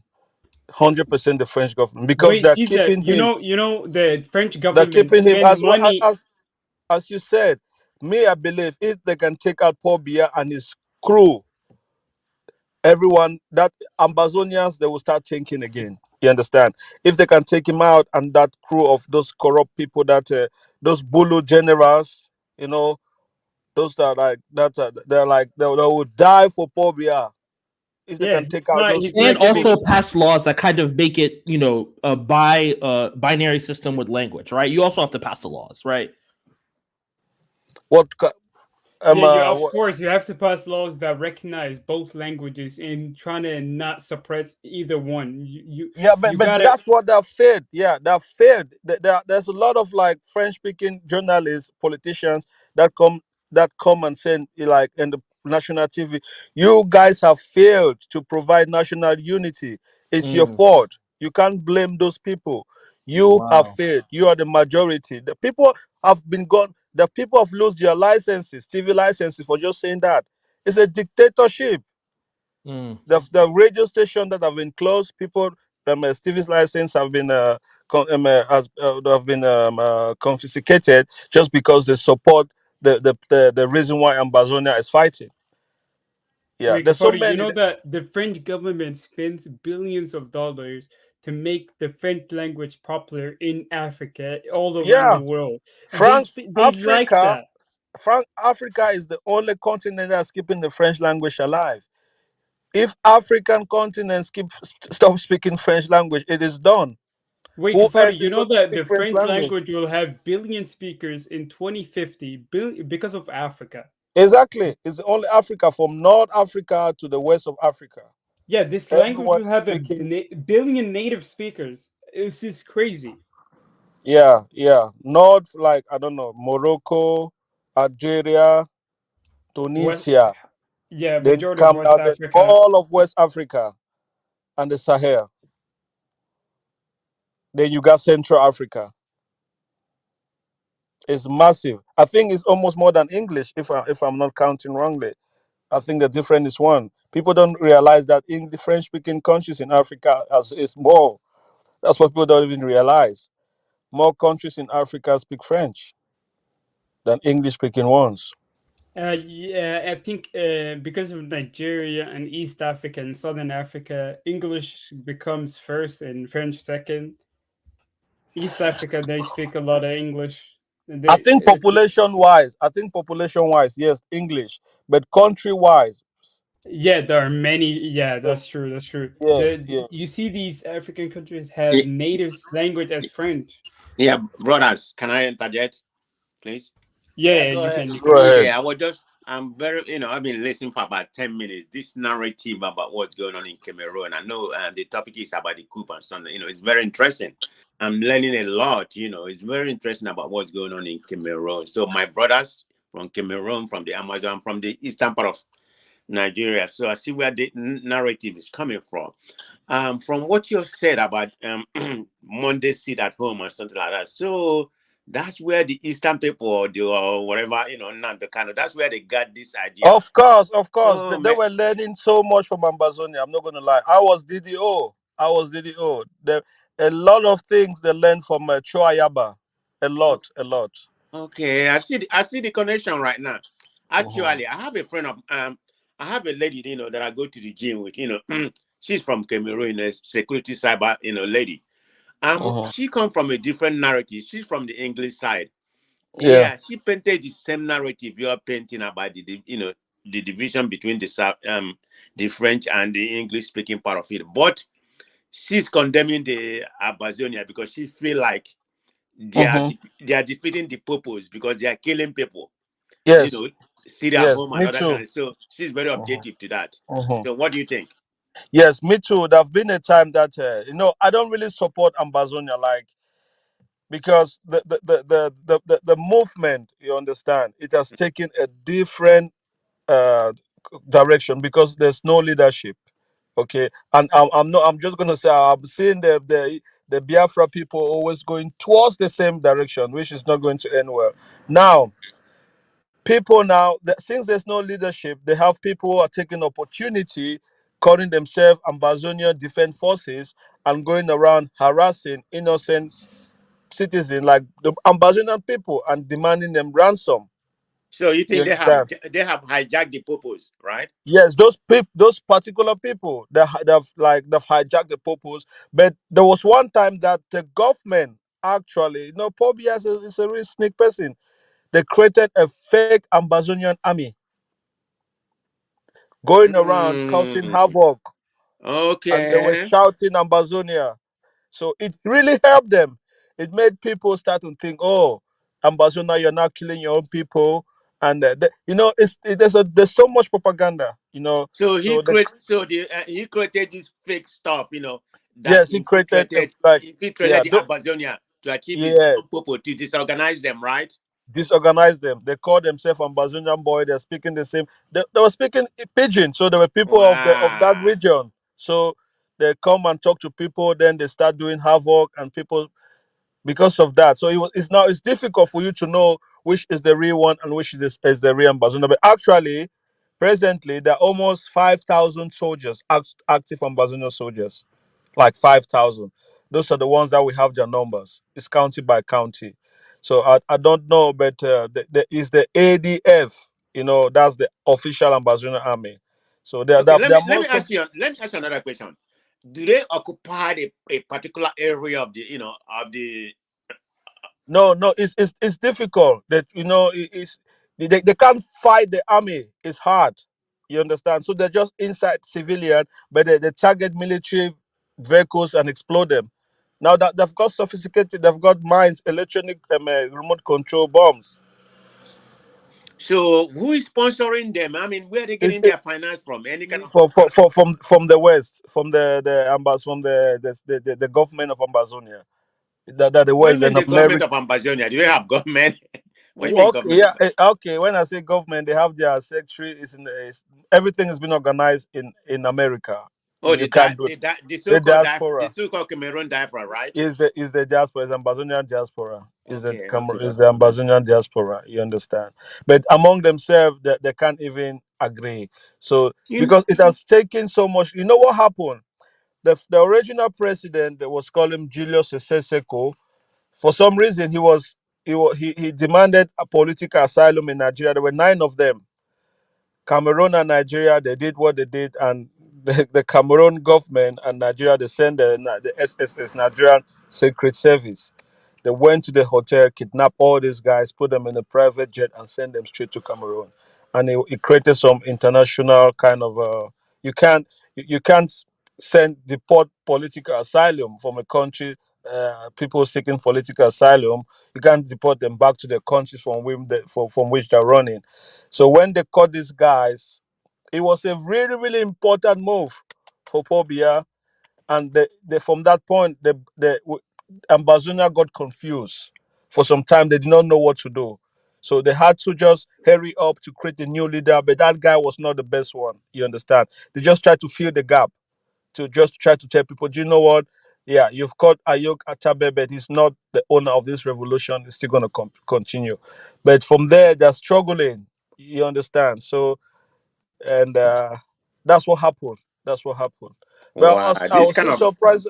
this Kanu story one kind of was out. replicates exactly what we are having in the southeast, but It's maybe exactly not as profound as you're having. But yeah, it's no, just yeah. First of all, we had they had taken a whole village, boat where that was close to Nigeria. It was just full of Ambazonian army, and there was a lake and there was a massacre there, but they were fought, but they killed most of those guys. So because of that, the Cameroon, the the Biafra people and the Ambazonian people were exchanging weapons. So because of that, now Cameroon and Nigeria, their border, they're working together as yeah. I brothers think because in Cross River we call it Calabar. It's yes, Cross River. yeah. Now the militaries are working because they know what, if you don't guide these guys cannot come and go from both sides. So it's Yeah. So, but yeah, I was just saying, but what is going to happen? The Cameroon military still has so much power over those guys. They have sophisticated weapon, they have intel. You understand? So these guys So, cannot really so confront why them. can't they go and crush them? Is it because it's not like a pure war? It's like a guerrilla Yeah, you warfare. They don't can. know. They don't have a camp. It's just Okay. sporadic attack. They live now Okay. in the town like normal people. There's some that will go and attack and they run and come back. So they wear masks. You don't know, but they are there. But what happens? They've warned the civilians. They say if they see on Mondays, they call it ghost towns. Mhm. No car. If you go down with your car, no one is going to fight you. Before you come the next day, your car is on fire. If they say don't open your shop, you open your shop, no one is going to fight you. Before you know it, your shop is on fire. That's what they do. So because of that, Wow. a lot of people now respect it. You go on Mondays, everywhere is quiet. If you see a taxi, I bet you that is a military guy in that taxi. Only so because of now the military is trying to make it to make it look as is as failed. So they send military taxis like normal people trying to walk in the town, but they don't know these guys. They know who's driving in that town. So most of those guys you see on the taxis, the military guys, but we know already. So they're born like bosses. They're born every day. You go to work, the meeting in your home, you may die. You understand? So they don't. If you think you can go against it, go. They'll visit you. So because of that, nobody wants problem. People don't travel. They call it now Country Sunday. People don't travel on Mondays. Wow. Mm. Yeah, yeah. I So mean, it's really serious. it remind me of Southeast Nigeria, but I mean, not anything close to, believe me. I mean, I it's know Nigerian people too like money. If man too like money, they say no. I'm from the Igbo now. We like I money. know, I know, I know, I know, I know. So that's the thing. But the thing is, like Cameroon now, the only thing that can survive Ambazonia if there's a coup in Cameroon, that country Right. will split. If there's a So coup, I just woke up this morning. I heard about the Gabon coup. yes, yeah, Wow. yes, it's good. But Gabon is small country. It's 2 million. You Yeah, about 2 understand? million. Yeah, but it means so much. You understand? It still matters. Yeah, it matters so much. So if someone can do it in Cameroon, then Ambazonia wins. If there's a coup now, Ambazonia wins. Because I tell you, there are people in the military that they're just waiting for this opportunity. Wow. You see, this is what I was afraid when this coup, when this coup pandemic started. I mean, I know it has started out in the last few years. I think about 8 coup or whatever in the last 10 years. Has taken place in particular in the West African region. And when this Niger stuff happened, I was so afraid about this might perpetuate to other regions. I mean, I'm very much a democratic. I like the democratic process, but I don't like what civilian leaders are doing, because I kind of think they are practicing what I call an institutional, corruption and Yeah, coup. you see, I'll even try to praise Nigeria. You guys have tried. Cameroon, Paul Biya is the same with George Bush's father. Do you know? The same. I think before maybe Argo, I don't know. Almost It's how probably many because years? because he's been there for about 40 something years, right? 41 years now. Oh, okay, yeah. That's before I go. If I can get my history Exactly, back. exactly. And he still wants to campaign again. He's 91 years old. Yeah, because I saw him wasn't about 2 or 2 months ago when he was peeing from his pants. I think he was Yeah, sitting down in a conference. he uses diaper. He has to. You understand? So he's not. I'll tell you, he's not ruling that country. Is the one guy they call Bernard Sadi, the Minister of Territorial Administration. That is the guy in charge of Cameroon. Mm. That's what people don't know. You Paul see Biya is how just there. what so-called civilian democrats we practice in Africa. What they do, they surround themselves with their allies. Exactly, exactly. And it's a really close court. And he has kept it like that for as long as I can remember. If you want to be his friend, and you can do anything, but don't if you can be loyal to him, You can steal as much money as you want. There's nothing that's going to happen to you. But the one mistake you make, that's what probably you are dead. You're going to jail. Oh, So many of his close. he's very brutal. He is that He is brutal. brutal. He is really, really brutal. He does not give you a second chance. There are people that have gone to jail that people are surprised that what this man probably has sent into jail. How is that possible? So people are scared of Paul Biya. That people don't even realize. People disappear. It's not only you and your family, you disappear. Wow. Yes, he's a brutal dictator. He's brutal dictator. Just because he does not talk so much, people think he's some quiet man. That's how he likes to win the heart of people. He does not talk. Have you ever seen him talk? He does not talk at all. Even up now, even he's by nature, he's someone that does not talk at Those all. kind of people they are more dangerous, Dangerous. He does not talk. He does not like talking. How It's just can you like be a our president? former president Buhari, who doesn't talk, yeah. Yeah, exactly. He's like Buhari, that's kind of a character. You I mean, understand? what I like about Tinubu, I mean, he get out there and talk to people, regardless whether you like him or you don't like him. Of course, I never really supported him, but at least, he go out there and speak, and give you information about what's going on in the country, whether good or bad. So, that's the way leaders should be. Yeah.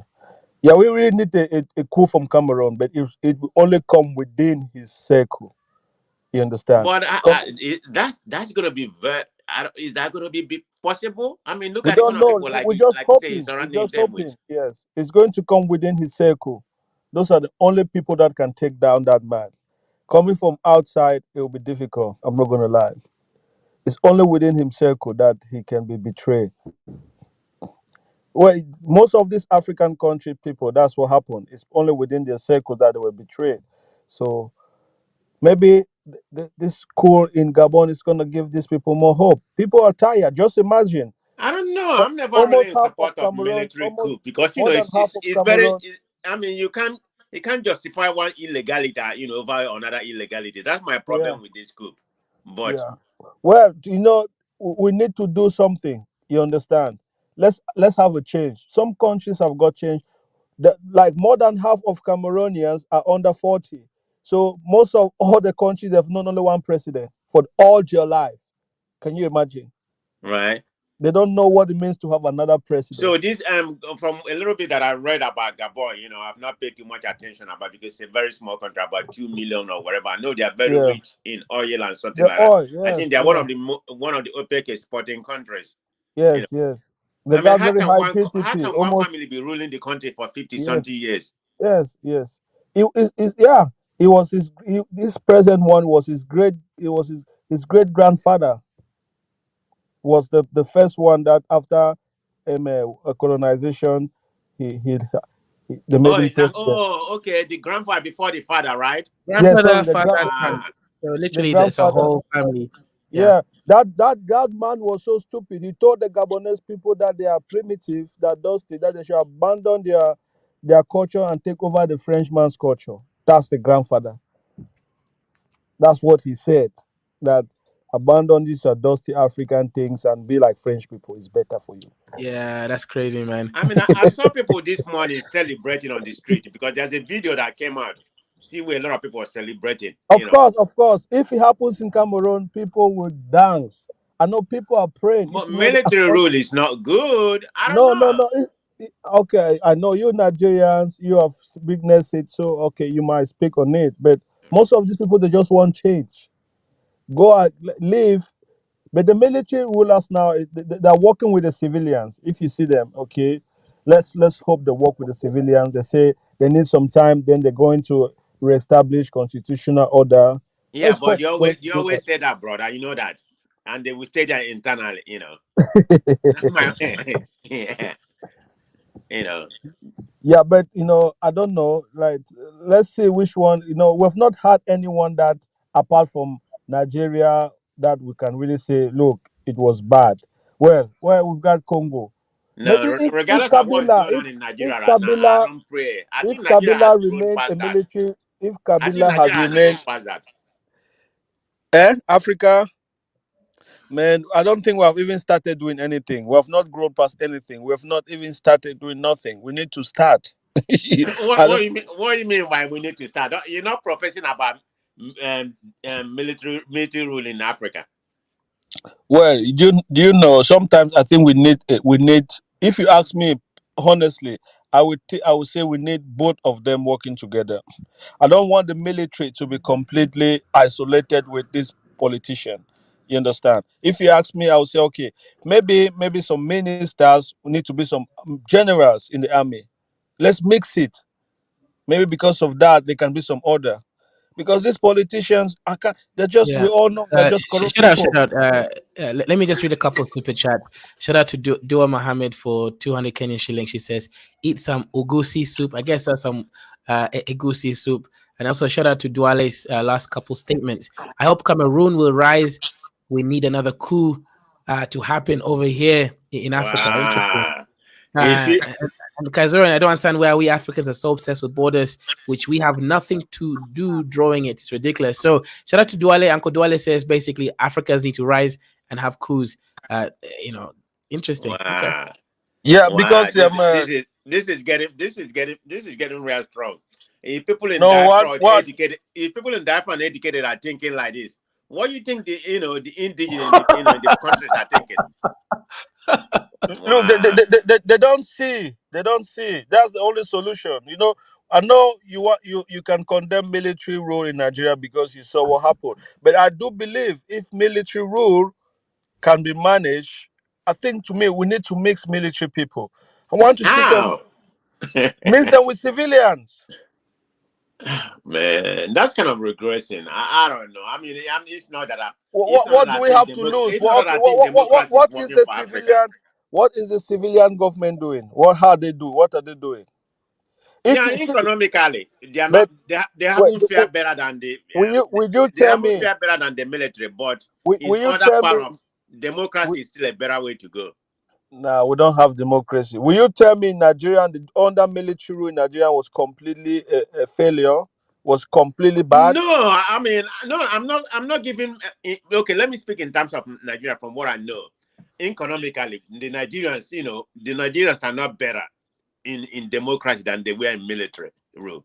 That Okay. I can speak economically, but in any other way, like freedom of speech and some to a certain extent, they still truncate the freedom of speech right now. But it's not to the degree of military rule. That's where I'm coming from. I'm an advocate. An advocate of in democracy. 100%. Wait, do you believe Africans, each and every African needs to vote? What they will vote for? Do you believe that they need to give one man one vote in Africa? Do you think that really is going to make sense for the present African mindset we have now? Yeah, that's where it should be. No, no, no. See, bro, that's why I completely Why? disagree. What are you practicing? If people can say their vote for rice and gari, then they don't need to give them vote because they don't understand what they're doing. That's my point. People say you give somebody Well, drink that's part to of the vote. orientation. That's part of the orientation of No, no, Africa, no, no. which embedded into the corruption of people's mind. That's why I What did say that come from? That comes from the slavery of poverty. This is why people okay, do it. good. But then okay, good. So if you still have that poverty mindset and you think that vote is you can use it to exchange for food, then you're not yet ready. I think vote is a democratic process that your vote is so important that you can't change it for anything. It should be your vote or your life. If we So cannot if we regress back to military, what hope does Africa have? I think me personally, the society will Yeah. You have have more your opinion. order. I respect it. Yes, I think the society will have more order. You know, In military rule? yes. Oh my God. Oh, I'm just look, scared the way some of us are thinking. Believe me, I'm not saying democracy we practice. I will repeat it again. It's a caveat there. It's not the right democracy. It's see, the institution we practice. one man. How long have we been practicing this democracy, man? It's just chaos and tribalism. Look, this is a thing in Africa now. You can just go up and create a political party as you are Igbo man. I swear to God, not you like Igbo, your majority. You will not have more than 20 million people just support you. They don't care what you're talking about. Oh, it's my brother from Anambra or from wherever. Okay, that's the truth about African politics. We haven't really reached the point whereby we're voting for even our self-interest. We're Exactly. voting on tribal lines. So that's one issue that has to be resolved. Yeah, but Because we can't go back to military. I just feel like military is no, yeah. I don't think not. military. Okay, look, if it was me in charge of the military, it would be good. We just don't want a low IQ person in charge of military. That's the problem. Exactly. And you think it's all about IQ with the military? They have some intelligent, well-educated people in the military, but it's just the dictatorship in their mind, the way they operate. Kagame is a military guy. He's a general, and he's leading his country really well. Paul Kagame from Rwanda. Okay. Oh, he was right. Yes, he was technically still a general, but he's now still he's a general in the military. Just because he does not wear military attire does not mean he's not. I see. No, the point of view, Kaiser, where you said, being somebody. Now he's leading his country really well. Yeah, go ahead. Right, a brilliant person. It's not necessarily an education, wise. They're brilliant. Yeah. When I say IQ, I don't mean education. I mean just someone who's really conscious. Let's say like a conscious person. Right. Yeah. Quickly, guys. Let's listen to to Ali Bongo over here. Crying for help. Let's go ahead, guys, and let's get the likes up, guys. Let's get the super chats or share and help us get to a wider audience. Let's get it. I'll tell you now, his Becky wife has left him. She has gone to France. Who is that? Ali Bongo. Yeah, this is Ali Bongo. Let's go ahead, brothers. Let's listen. Okay. I'm Ali Bongo, Ondimba, President of Gabon, and I'm to send a message to all the friends that we have all over the world to tell them to make noise. For the people here have arrested me. My family. Go ahead. Yes. Go ahead, Kaiser. Go ahead. Yeah, okay. But this guy's actually 64 anyways. Let's go ahead. My son is somewhere. My wife is in another place. And I'm at the residence. Right now, I'm in the residence. And nothing is happening. I don't know what's going on. So I'm calling you to make noise. No, this is not gonna get far. This is a small country with 3 million people. To make noise. Yeah, no. Really. I'm thanking you. Who is it thanking? Who even knows, man? But yeah, shout out to the Times Sunday for providing this video here. Shout out to them. There goes that video. That the Times will certainly claim that, but Now you should come tell us, one man, what's going on here, man? This brother is now crying, saying he's right. Of course, your wife ran away, and she knows all the codes. Is the wife white? Is the first thing we have to establish. It's white. Yes, the wife is white. Yeah, so is that throwback when the successful black man feels he has to get an Oyinbo wife, Abi? Oh yeah, that happened a lot. That happened a lot over here. All these NBA sports rich people, like Michael Jordan. Them. They're starting to move away from that in the UK. We're starting to see, although there's a I just say this and I leave. I know you're having your conversation. There's this UK footballer, Arsenal legend Ian Wright, who left his wife to go and marry some Oyinbo woman. So we still, there's still that mindset, that you have to have an Oyinbo wife as a sort of like a trophy, sort of a trinket on your arms, sort of thing. Oh yeah, that's very common here where I am right now. Most of the athletes that make a lot of money, all of them. I don't know why. I don't know what they see in white. Yeah, I know there's a reason, man. Of prestige. It's because if you look at the racism and how black men were kind of removed from participating in the higher echelon of society, the moment that they had a white woman next to them, it raised his into his psychological aspect. He's like, okay, I have a white woman. It's just psychology. Yeah. Because it's not just like, sorry, prestige. It's not just for us. It's not just the psychology as well. Just my personal thoughts are the primary reason is some inferiority complex which they want to insert with that a white person. But the more practical thing is access. So if you want to access anything as a black person, there's so many gridlocks. There's so many gridlocks in the way. But then if you put a white face in front of you, it just opens the door all the way through. So that white wife also is access. No, Oh that's a no, good you point. one Because man one women, man You make a very guys, one you man guys make a very saw good point. Very how this very man good was, point. vulnerable begging. This is why I tell Africans, all these your presidents are nobody. Look how he was begging. Come yeah, and of help course. me. Come and help me, all But my friends. Ooh, come and help me. Make noise. no, wait, There's no but hang on, noise.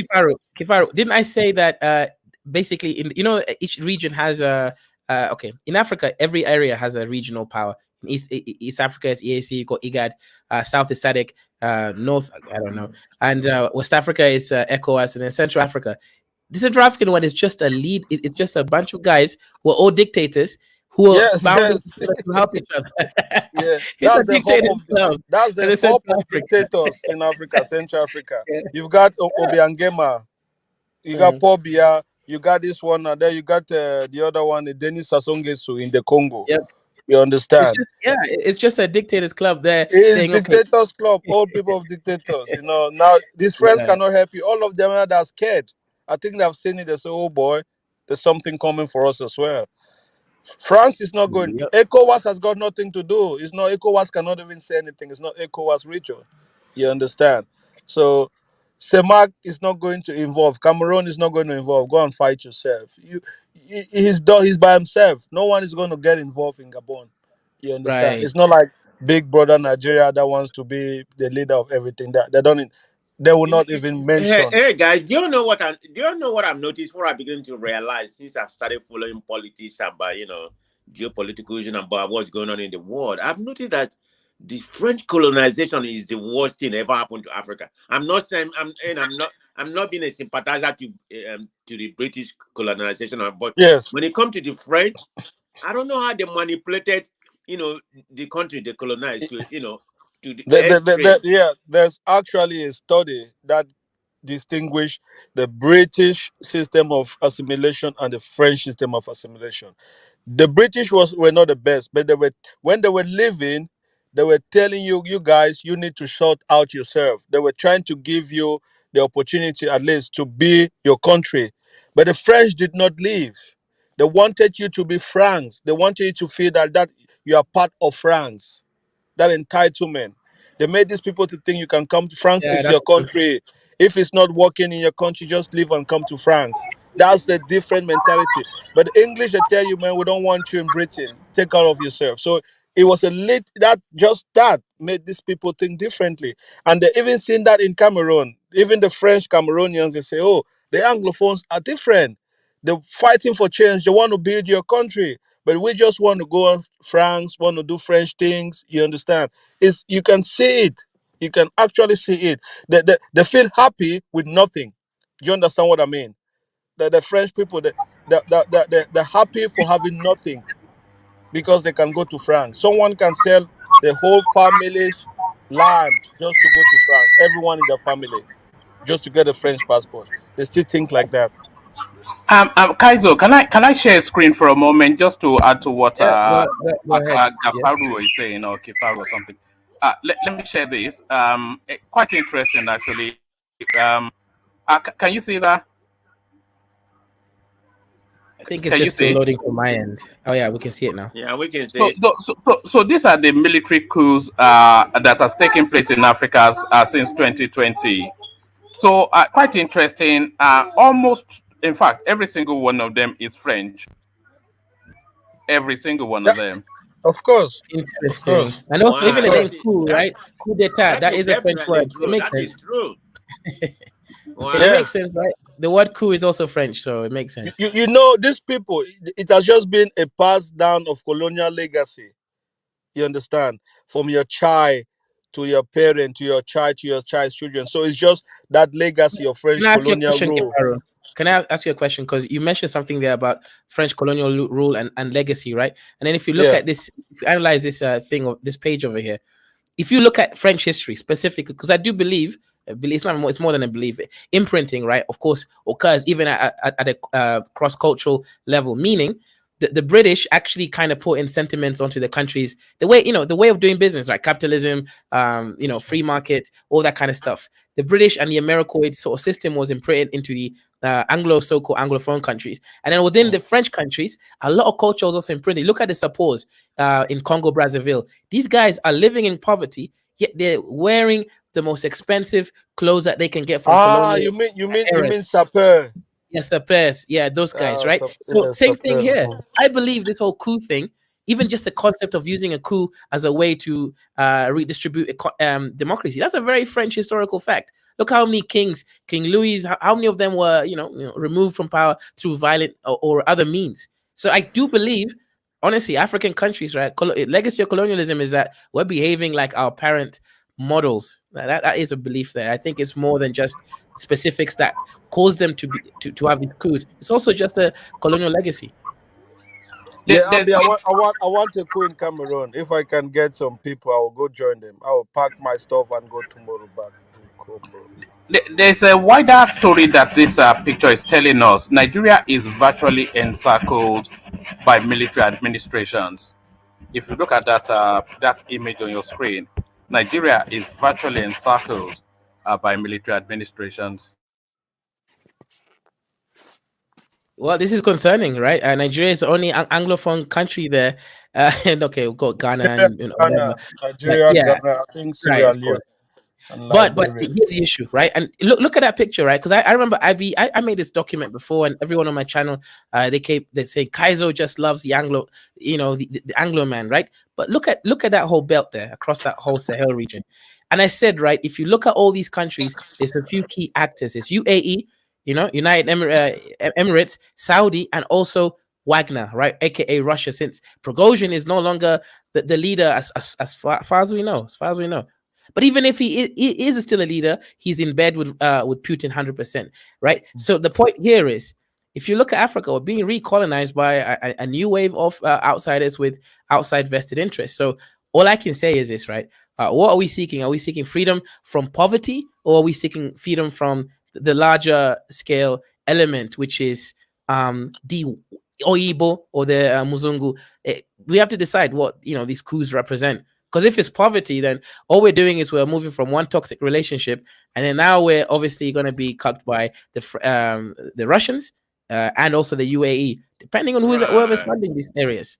Very good I point. think, Like you yeah, said, the I death of think we can Bogosia say, doesn't mean anything because okay. Russia still have their mission, So Progosia he is has been just definitely a confirmed to phase. be dead. It's just a phase. It's just a phase. The Wagner group is still going to be there. They're gonna get a new Right. leader anytime sooner or later. Still under Russian influence. It's Putin at the end of the day. It's Putin. You understand? As long as Putin is still in power, the Russian influence in Africa is going to remain. You understand? Yeah, but look, does this still not scare you? Because as I mentioned, right? Okay, my argument was this, right? Let me present my argument, and you guys can deconstruct it and tell me how my charts are useless, and then I'll go cry, right? But anyways, if we look at that's my favorite pastime, right? I have to cry, right? One cry a day keeps the white man away. Anyways, so looking at this chart here, that one man went to do some bad things for cheap in Nigeria, then coming back with some unknown disease. And I'm just joking. If you look at this chart over here, you can clearly see that it goes across the whole Africa, right? And as I stated, man, look, this whole BRIC stuff, it's not just an economic thing. And I'm like I saying, be very wary, Africa. What you've done now is invite Africa to participate willingly, consensually, to the next European tribal warfare too. That's all you've done, right? By joining all these international groups and clubs, right? All you're doing is now legitimizing European tribal warfare 3. In European tribal warfare 2, you guys were, without your consent, forced to fight because you were under colonial control. But now you're inviting all these outsiders with different political and foreign affair interests, aka, right? You guys do not cry if the Sahel of Africa, and this puts Nigeria at a very dangerous place, is going to be the bedrock of the next modern warfare. Like I said, Wagner, you have the Janjaweed, which is going to be funded by Egypt and UAE. We know who funds them, right? Janjaweed is funded by Egypt. It's funded by even Kenya funds it. I'm not gonna repeat that last point, right? And these people will be coming in and fighting the wars for France and against the Western interests, right? So all I'm saying is, you've invited modern warfare, and a lot of these mercenaries and militias will be fighting on the ground. And yeah, so as long as you guys are happy about that, there's no issue. Yeah, but this is what I think. For most Africans in the west side of Africa, these people have just been dominated. They've just had just France. You understand? And France, the deal that these countries had with France is so inhumane. You can't tell these people if you have any, I don't know, raw materials or anything. We are the ones first to come and invest in it. If we're not interested, then you can give it up to someone else. I don't know what kind of group of people will even accept that kind of a deal. But they've been forced for whatever reason. France has succeeded to keep that kind of a operation rule for a long time.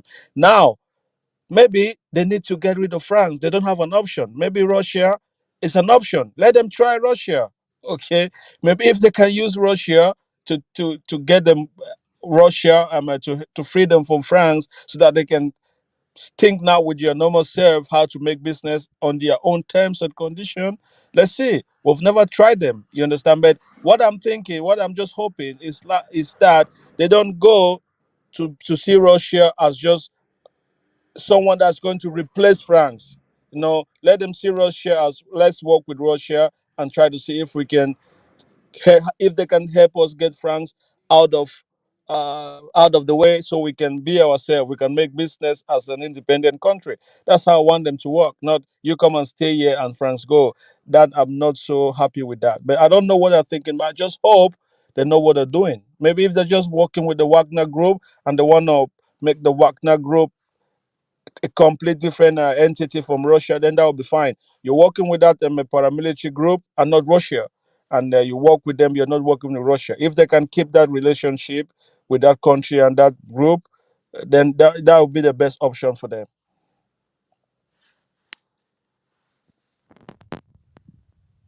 Shout out. Very good analysis. We got a new panelist. What's good, UFC? What's good, my irrelevant tribe, Nigerian? Go ahead, brother. The floor is yours.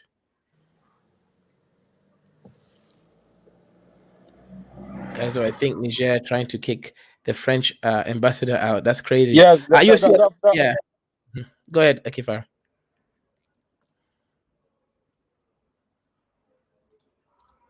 Did French take? Did the French remove your microphone from working? This is crazy, man. The French is really working hard to prevent free speech right now. So shout out to them. Alexis says Gabon GDP per capita is over $9,000. Alexis, right? That's more money than even the Lord Emperor Kaizoria makes a year. I only make $300 a month on YouTube. And right, if we multiply that, right, that's like 3 times 10, which is like $3,000, and you add an extra couple, right? So I'm making about $3,600 a year.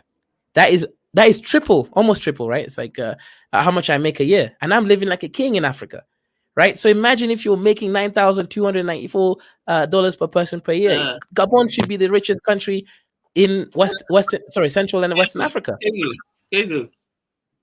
Go ahead. I just saw a video now. The president is pleading that he's been arrested and locked in his residence. That what leader should come and save him? Hold on, maybe I don't know if you guys will hear. Hold on. President of Gabon. Hold on. And okay, yeah. This is the video. A message to all the friends that we have all over the world to tell them to make noise. For the people here have arrested me. And my family, my son is somewhere, my wife is in another place, and I'm at the residence. My son is somewhere. I'm sorry, that's very funny. Place. Yeah, but look at the environment, guys. Man of Prestige, look at the environment, man. Look at the chairs. These are gold. Look at the book. Everything, yeah, man. These are like the stuff that the French daddy left him in power, and he probably paid a hefty fine to be sitting there in all that prestige, right? This is you, man of Prestige. That over there. you know, Kaizo. When you first played that was the first thing that struck me. It looks like a padded and oak paneled English gentleman's club. That's what it looks like. Yep, exactly, man. This is yeah. When you see this, and like the irony there is it's just something beautiful about that, right? When it comes to the irony that we're seeing here, yeah, right now, you know what? Like I said, right? On one hand, coups are dangerous for security, but I don't think it'll happen in Nigeria, right? Nigeria had a militarized administration for some reason, so from some time, and I think Nigerians have gone through that step of development. I don't think they'll go back because the thing with a coup is backwards, right? Sometimes you got to take a step back to move forward. I don't think Nigeria will go back, so I don't think Nigerians have to I don't worry expect about that. I don't expect Yeah. that. To Nigeria, in my own opinion. I mean, never say never, but Nigeria has advanced to a different level. The issue of Nigeria is that, based on experience, the military, right from day one, they have not been friendly with the citizens. So the military and the citizens, they don't see eye to eye. You understand me?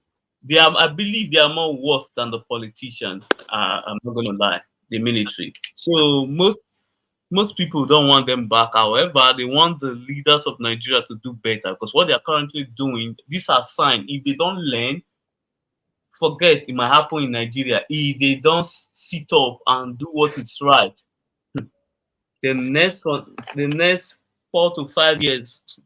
I think Nigerian case is a little bit different because the military has pretty much been decentralized. It's not like it used to be before when the coup took place or in the early 70s. I think it's a little bit difficult right now because of what Obasanjo did, pretty much decentralized the military. So it's going to be very, very more difficult. That's my strictly opinion. Okay, I may be wrong, but I hope I'm right. It's going to be very difficult for them to plan a coup and be successful the way Nigeria is right now. I'm going to see what Cameroon is going to do here because they have no moral right to say anything because of the president who has been there for the past 40. What do you mean they don't have no moral right? I mean the president of Cameroon doesn't because definitely. Yeah, it doesn't. He's living in Switzerland. That guy doesn't even live in Cameroon. Paul Biya doesn't even know what Cameroon looks like anymore. Because they are the leader of Central Africa. So let's see what will happen.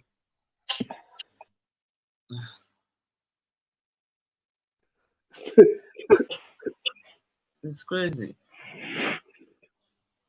Even the same thing in Togo. I think Togo should be the next because that guy has been in power in Togo also.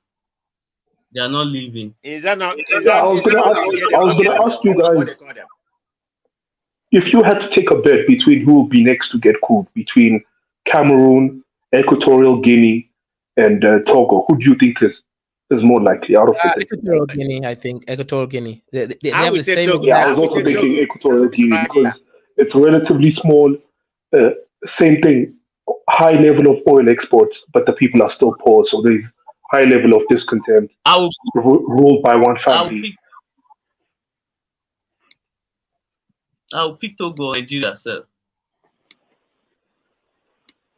You said what? You have a reason why you picked Togo? Yes, Togo. Do you have a reason why UFC?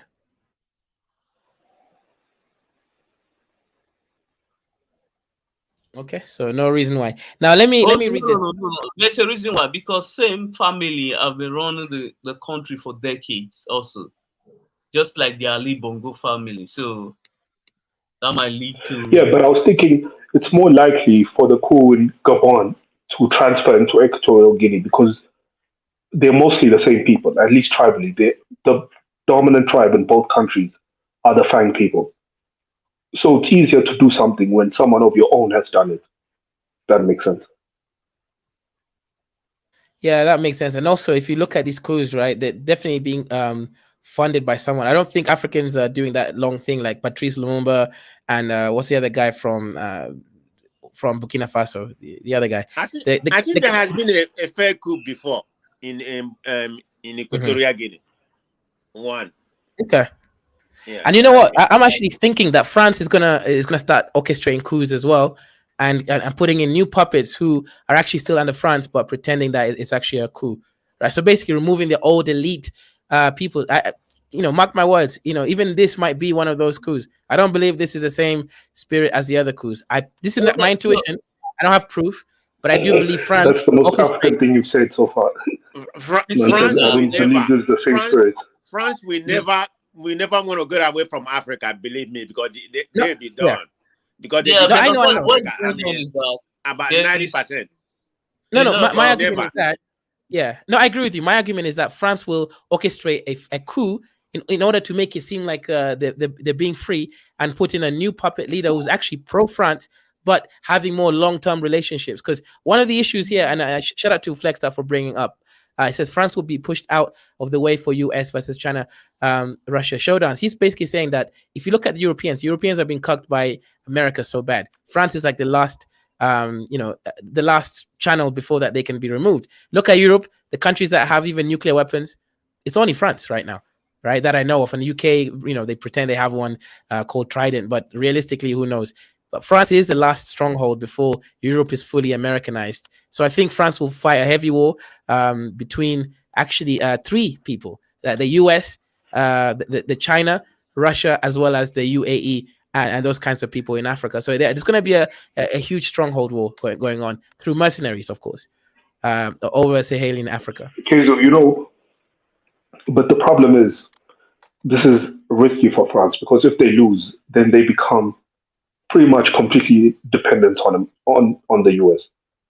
Because right now, France is the only European country that even tries to be semi-independent.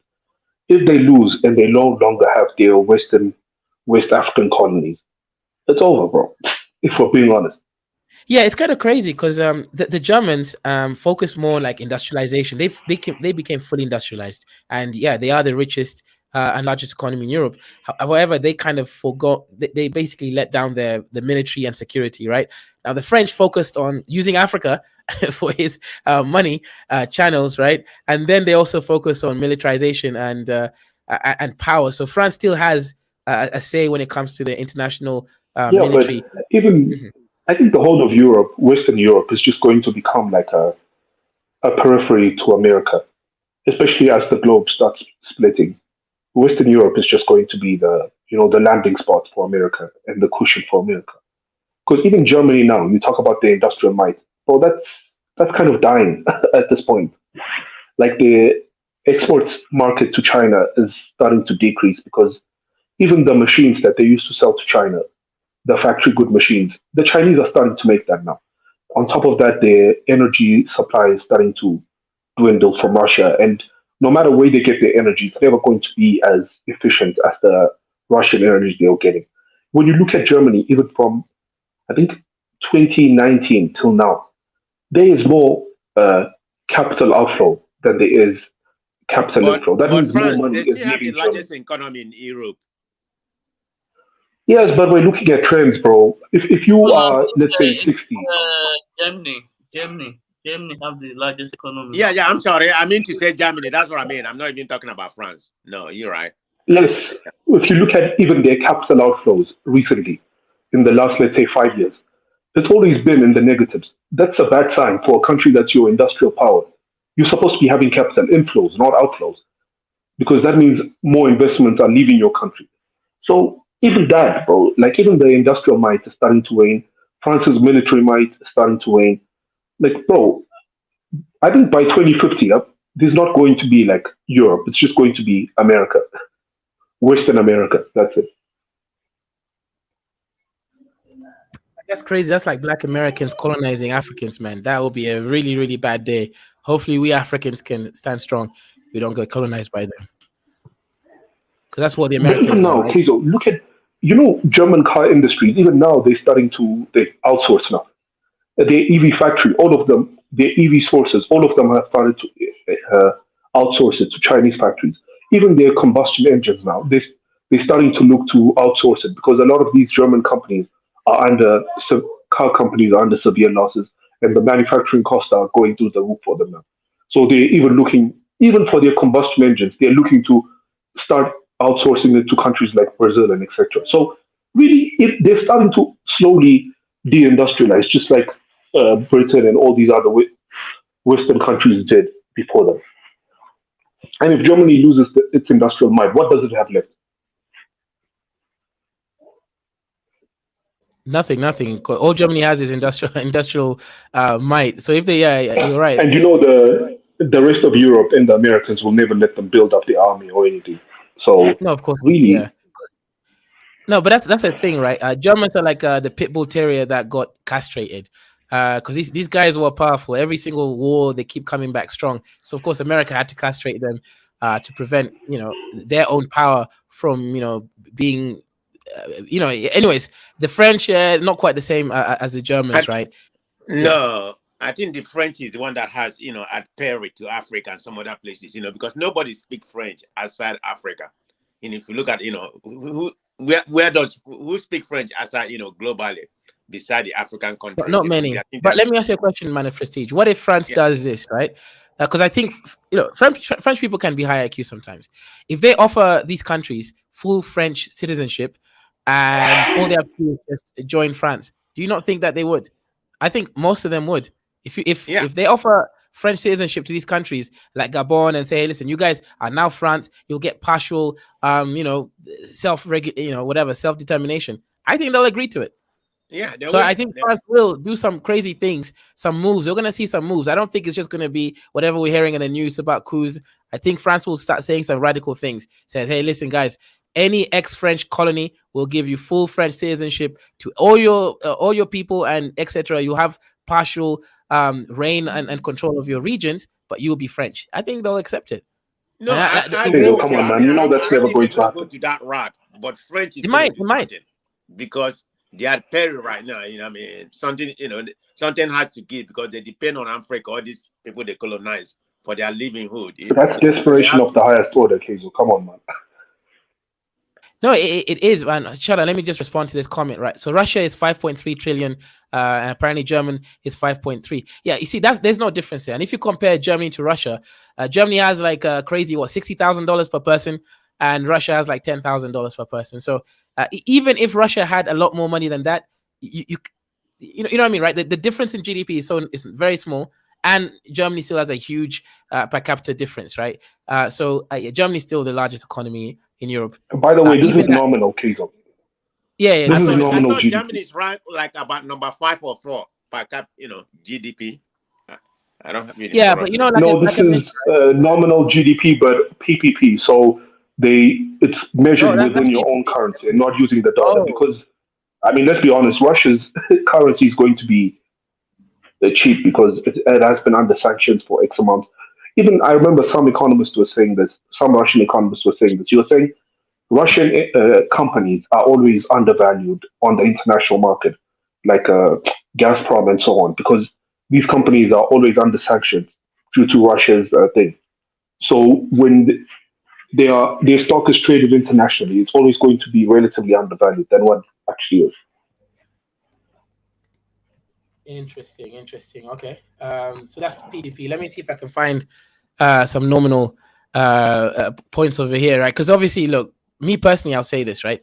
If you're trying to compare it internationally, I prefer GDP. If you're trying to compare the local markets, and PPP is probably more useful for that, right? So let me just go share my screen. This is Waldo Meters. I've used it a few times. You guys can check it or not. But yeah, I'm just sharing the screen right now. If you're looking at GDP per country, obviously America is there, 25 trillion. Russia is like whatever, 17. Japan is still interesting.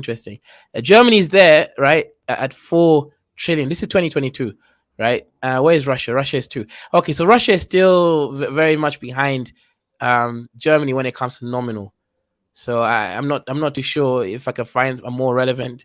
Okay, World Data Bank. Okay, let's see. But generally, I think Russia might only be close PPP, and PPP that it's not about power, right? That's more local markets. Let's see. I guess I could type a country here, Russia.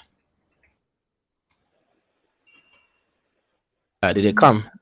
Or browse by country, right? Let me do this instead. Let's find Germany. A B C D E F G. Germany. Cool. I'm supposed to put GDP or something as well. He said PP. Hello, this guy is some child over there. Nah, it's just taking a while to load. Nah, I can't be bothered with this website, man. My IQ is not high enough to browse there with Safaricom internet. The oligarchs control more than Germany. Interesting. Senegal spends $40,000 on monthly market food for his household. Senegal Sally. Okay, I don't know who that is. Is that the president of Senegal? Bruh, okay. Yo, this Gabon guy, bro. Could he, he could have tried to look a bit dusty when he was asking for help, bro. Instead of sitting in a golden chair, in a golden plated room, he could have gone to like a dusty room, sat there, acted like he was being oppressed. Why is it in a dusty room? No, to get some sympathy, bro. It's hard for Okay. people to feel sorry for you Yeah. when you're sitting on a golden tinted chair in a golden tinted room. Yeah, Bro, that's I kind would of have wore some. I would have torn my clothes. Got the most clothes. raggedy Yeah, clothes you can find. that guy is not even thinking. It's like, bro, like all the dusty Africans are thinking, bro. You're in you're in a gold plated house with gold plated everything, and you're like asking for help. The guy should have been on the I'm floor. telling you, when the average African sees that shit, they're gonna wish him even more hard luck, bro. They're Exactly. gonna tell him to go fuck himself. They're so out of touch with their population that's probably why. I swear, bro. Exactly. That's the problem. Very out of touch. I mean, yeah, you just made a good point. Why would you put that kind of picture and you expect sympathy from somebody? I mean, it doesn't even make sense. So Exactly. I was like, bro, this is why these things are happening to these people. yeah, because right you've been a lord to your country forever. So Thank you. yeah, you're living in a fallacy island, fallacy land. Hazel, So. Yeah. The thing about African leaders is that most of them have no connection between themselves and the poor. They hardly go to the poorest area. They hardly leave their safe zone. So they surround themselves with people who themselves they don't know what's going on also. Because those ones they are blind by the resources of whatever they are getting. So even if you look at it, let's use Nigeria for example. The president is out of touch, the minister the same thing, even their aide the same thing. So it's crazy. Yeah, That's this is yeah. Go yeah, ahead. that's why whenever they want to give like a let me say palliative on anything like in Nigeria, it's difficult because they themselves don't even know who are the poor ones, what the poor Nigerians. Right. Yes, they don't know. It became difficult for them. And that's why they just end up stealing the money also. They just keep the money because they don't they don't know how to select, okay, know who is poor and who is not. So they complicated the issue.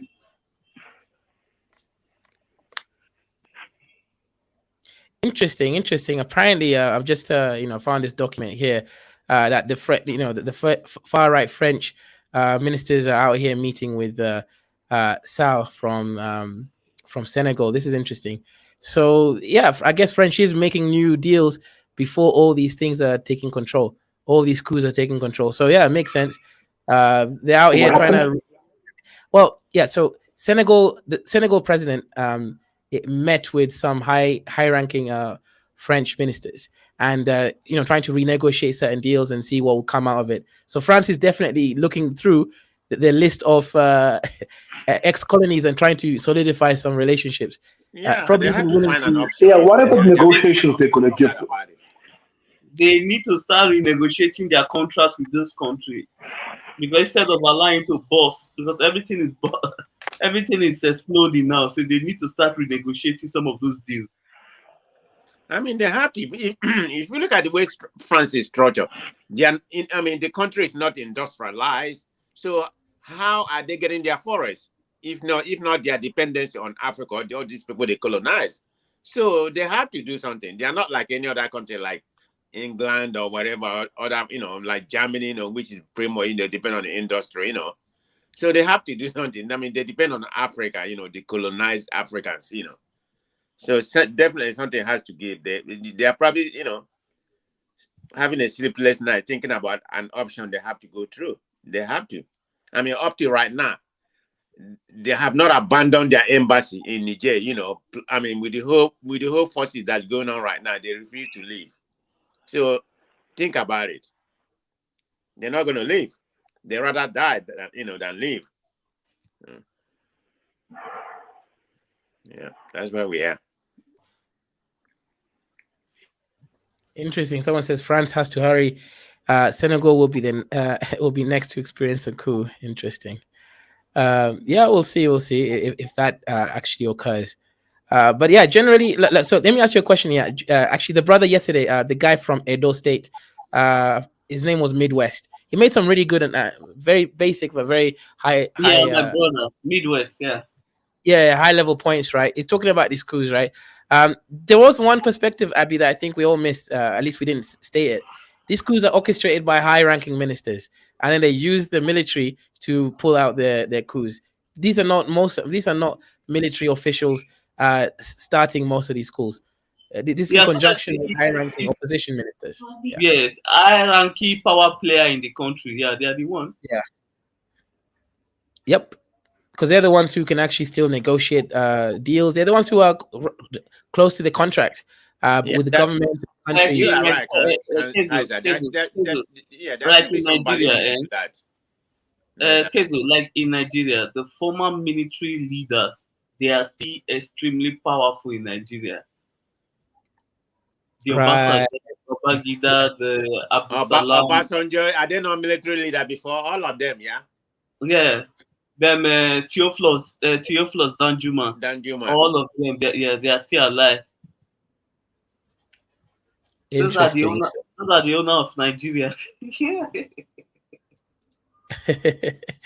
Yeah, but if you really look at this, we tend to think that things are finite, but power really is just controlled by those who have access to people that have guns, and we obviously know that, right? Yeah, power is always people with information and money and people close enough to the guns. If you can get those things, you can really do anything that you want. Well, not anything, but you can do a lot. Before now, people with the bigger guns and bigger money come in and then terrify your existence. That's why, like, these coups, if you notice, they're not really going against America. They know that their coups will not succeed if America was an immediate enemy. Because the moment where America starts saying we recognize this as a coup, it means that they recognize that they can't trade with them or deal with them according to the American foreign policy. So a lot of the times, America doesn't even state that these are coups, so that their own invested interests are not really confronted. And these countries are also not trying to kick America or American embassies out of their country. The only country I think tries that is Uganda. And that's just because of the laws that they passed against let's get busy together people recently, which I think was really a miscalculation on Uganda's part, Abby, right? I don't understand why at this time and this point in time they had to go make cultural laws that would put them in the receiving end, pun intended, right? From America. That never made sense to me. Right, because that's not their biggest problem, you know. I mean, exactly. I mean, that is the most extreme in the world. I mean, because I think it's like a death penalty or whatever. Yeah, I think there was death penalty for grape. If it's like grape, yeah. I mean, I'm against that, but look, it's their problem. Just keep it to that place. But come on now, I mean, they're human beings. You don't want to exterminate them. I mean, that's the way I feel when it comes to that. Yeah. Mm-hmm. Yep, exactly. That's the reality over there. Let's see the chats. Beb Rodriguez says someone finally did the math. Money equals money and power. Okay, shout out to you. France has to hurry up. Exactly. That's the only way Africa is gonna move forward. Beb Rodriguez says Mumu head Jude is not here. Yeah, Jude. I think Jude is still upset because someone paid for him to get removed off the panel, so he's still out there recuperating from emotional damage. And Kezo, you couldn't resist the $55. Hey man, listen, I'm a capitalist. At least you can trust that I'm a capitalist, UFC, but I'm also fair. No. Kezo, you are a sellout. You sell out our brother. No, he was only for 30 minutes. That's the thing. I would never sell him out for forever. It was just 30 minutes. Yeah, he has to have more emotional strength, right? Over there. Yeah. So, yeah, Abby, are you there? Yeah, I'm there. I'm there. Cool. Yeah. So let me ask you a question. So if we do some projections of future, what do you think France is going to do? Like, think of the highest IQ plan France can do to stop themselves from losing their grasp on the African colonies. Nothing they can do will stop them hurting themselves economically. Because you keep Solutions, saying brother. You're always talking about problems. We want to hear solutions. I don't know if you know who yeah. I'm aiming. No, but honestly, when you keep saying they should renegotiate the deals, any renegotiation will help them anyway, because that means they will be taking less of the profits or whatever. Okay, So true. I don't know, man. So at the end of the day, are they willing to take less in the right now to gain more in the long term? Logically, that's what they Okay, should be doing. But we all know right. people don't deal in logic, though. There's a lot of ego involved when it comes to your former Okay. empires, and so on and so forth. There's a, So that might blind mhm, them to what they need to do. To be honest, if we're being honest, okay. like we can come up with this and say they should renegotiate and stuff, but if you're the guy that's losing power, bro, you're not going to look at this logically or deal with this logically. Yeah, no, that's a really great point. And I'll respond to that in a second. Lexi says, "Was that an attempt at a British accent?" It was an attempt of copying one of our At panelists, IC3, Mr. IC3. Yes, it is a British accent. But yeah, 100%. Okay, that's a good point. And I think actually France is having its own internal issues that flexed up. Shout out to you, brother, for bringing it up. He says that I also read it, right? The far right group in France don't actually want this post-colonial interest in Africa to continue, because I think they've seen the issues. Obviously, a lot of black people from Africa, a lot of Arabian people have flooded into France, thereby changing its culture. So a lot of the far right groups actually are probably more in line with what these coupists want, which is France out of Africa. So yeah, France is definitely is already fighting an internal battle within their own yeah, ministers. but a lot of these far right guys who don't want them, they're just low level knuckle draggers, bro. It's not like they have any real influence within the country's politics. The real people with power in France, the capitalists, the ones with money, they prefer the colonies, bro. That's where they make the most outrageous profits. Yeah, that's true. That's true. But look, but Abby, but I still think there's a way France could salvage some of this. Like, for example, if they identified the biggest profits, which countries, and then just renegotiate ownership of those mines, but then still allow for like some kind of I don't know. I'm sure there's ways that they can come up with this. Again, I'm not trying to. Hazel, Yeah. Hazel, in all of this, what are the far right French people? What are they saying? Have you guys got any information or any? Yeah. So What are they saying? yeah. Mhm. So actually, yeah. So shout out to FlexTups. Far right has been second in the last two elections.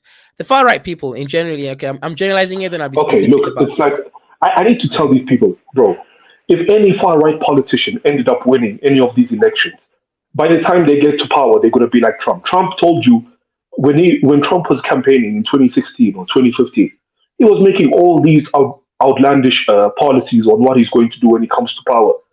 By the end, he couldn't achieve any of it because once you get to power, the people who control you and the mechanisms within these institutions to control the one in power will make sure that he doesn't achieve any of it. And he won't even come close to even advocating for any of it. At the end, what was Trump able to do? Just pass some tax deductions and call it a day. And he built like 1 kilometer of that border wall he was talking about, and it was over. Like coming to power and then implement. Okay, Kezo, look at most of these European countries, Italy included. All of them, when these far right leaders win, they always say, "Oh, I'm going to leave the EU when I get to power." Do they ever leave? Fuck no. Oh yeah, true. Yeah, that's actually a good point. FlexUp says Abby makes a good point, but it sets a precedent of hostility towards integrating Africans. Yeah, but look, Flexed Up, the thing with especially Africans living in France, If you notice, France actually refused, or rather changed how they practiced ethnography. Right? They don't even record races anymore, like different information on racial backgrounds and success rates, how much money they make. They're not doing what UK or US or most of these Western countries do. France is really going full frontal with its own. We're all French. There's no black French, white French, or if you have French citizenship, then you are French. They're going with that, and I think that's the stuff that messes up a lot of these francophone countries. I remember I had a friend. Her name was, Yusra. Now, Yusra is from one of those countries in East Africa, right? Comoros Islands. And she was telling me about how, because it's actually still part of France, right? Mayotte, at least, part of the Comoros Islands, still part of France. Now, she said that, hey, look, they grew up believing that they were French. French is their motherland or whatever it is. The moment they go to France, obviously, they realize, no, it's not like that. So France is extremely intelligent the way that it, does a lot of covert psychological warfare on people. To make them feel one way, then you cut them from the rest of the groups, so that now they're under you, under the majority in this case of whatever being France means, and then they exclude them from other practices. So yeah, look, the way that they operate is definitely you have to give them commendation for it. They're good at what they do, 100%. America fealty, it hit different when. Okay, I don't know what that is about. France never did on ethnic records on different groups living there. No, there were different administrative regions that used to record some information, but they made it like a federal rule into actual law and policy not to record it. Yeah, so there was like already some people doing it and some people not doing it, but now nobody's doing it, right? So they just kind of decided to go all the way into that. Unless maybe some very fringe research groups that are trying to get some information, but even then it's very difficult because they just don't do it. In the UK, you even have separation by tribes, like Igbos. How are Igbos doing in regarding like education, etc. But France, you won't even get racial data, at least non-reliable data. That's how these leaders are created in the first place. Because France may find a way to corrupt one of these leaders, but West African people hate. This whole hate for France is only recent, right? It's only in the 2000s. Before that, people didn't even know how these systems were running, right? Because majority of us were peasants, and it's only in the 2000s, like 2005s, that people really began like putting two and two together. How France is actually the ones cucking their resources from having a meaningful trade in the international markets. So that's really, really, really a recent affair against France. It's less than 20 years, actually, right? It's not new. It's not old at all. Abby makes a good point, but yeah, go ahead, you see. See, cases. See, if you look at all these countries, we cannot just blame France alone. Let's be honest. Most of these countries, including Nigeria, there are too many internal issues. People are fighting themselves because of stupidity in some religions, some because of tribe, some tribalism. It's always we fighting ourselves and create room for this external force to come in. We are the one who always create the problem. If you look at Mali, for example, those people have been fighting themselves for ages. You understand me? Those who are in charge of the government, the opposition, and those in power are fighting themselves. So it's some of those things that lead to the problem in the country. If they can sort those things out, fine, things will be better. But if they don't, even if it is military who are in power, there will still be issue there, internal issues. Jason, what did I say that is, what did I say? You guys, maybe you can help me. What did I say that is problematic for African integration?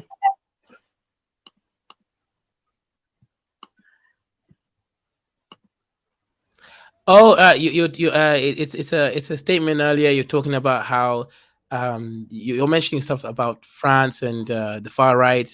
Explaining basically what the far right groups want. So obviously, it's talking about integration of Africans in the diaspora is what I'm assuming that comment is about. Yeah, I mean that's just the truth. Okay. Yeah, it's just the truth. Arab Malians hate to be ruled by black Malians. Interesting. But it's more than that. It's more tribal, right? In Mali, right? You have the Tuareg, for example, who want to unify across different Sahelian countries, and obviously, it's more of a tribe thing more than a race thing in Mali, right? It's just people who want to unify across different countries, and then they want to claim that their land is only theirs, and they don't want to unify with the rest of the country over there. So I believe it's something more akin to that rather than a straight black white distinction. Yeah, it's always about tribe. Yeah, so basically, what you're saying, UFC, is Africa doesn't have a good chance to develop because that is our one thing that we all have in common: tribalism. But let me tell you something. If I was a leader of Nigeria, for example, I will have a team of killer squad. Anyone, okay, if you're a pastor, imam, or Oh, let's use a traditional different one, right? Remove a squad. Let's say remove a squad. Yeah. oh, remove a squad. Good. When you preach anything hateful, I will give you only 2 weeks to relax. Then the following week you are gone. That's So how I you would would use do. I would, the Putin model. thank you very much. Thank you very much. I will use that. That's peace, Okay. peace by force. Yeah. Okay, interesting. So, man of prestige, I believe you really do want stability, right? So, question is like, do you think the stability? Okay, do you believe by having stability across time, something amazing might happen out of that stability and allow us to really develop? Because I think the main difference here is I think Abby's more of a, hey, listen, the only way forward is you have to remove the old cancer cells and kill them, the cancer Yeah. cells. And in your analysis, man, the prestige, do you prefer to treat the cancer cell slowly and hopefully find a breakthrough to cure cancer? So either kill cancer, or do you want to hope for a breakthrough through peace and democracy?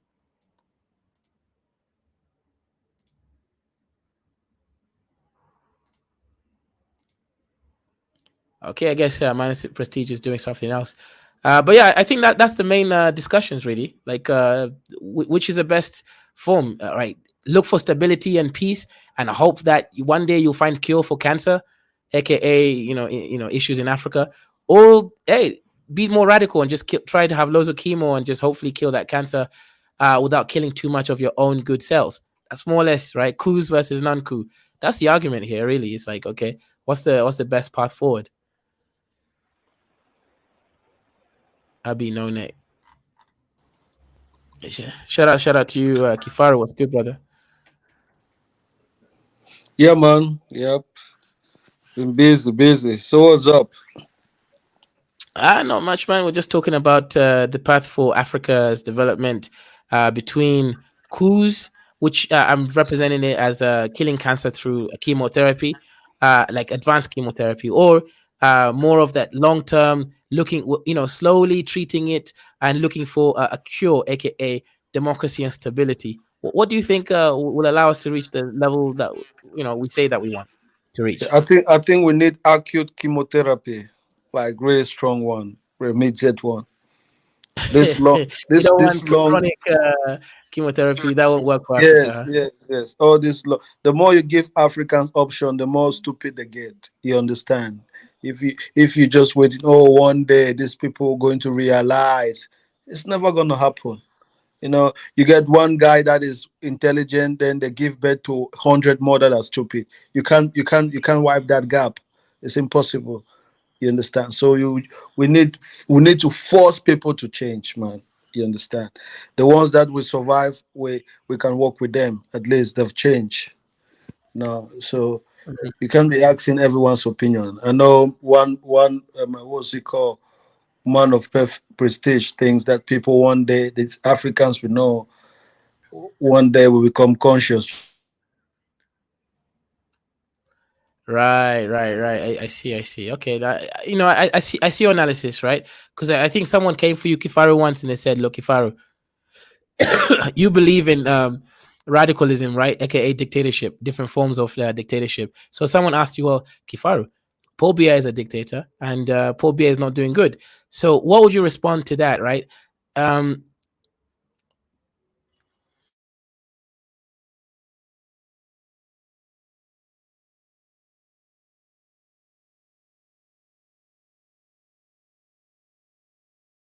Can you hear me, Kifaro?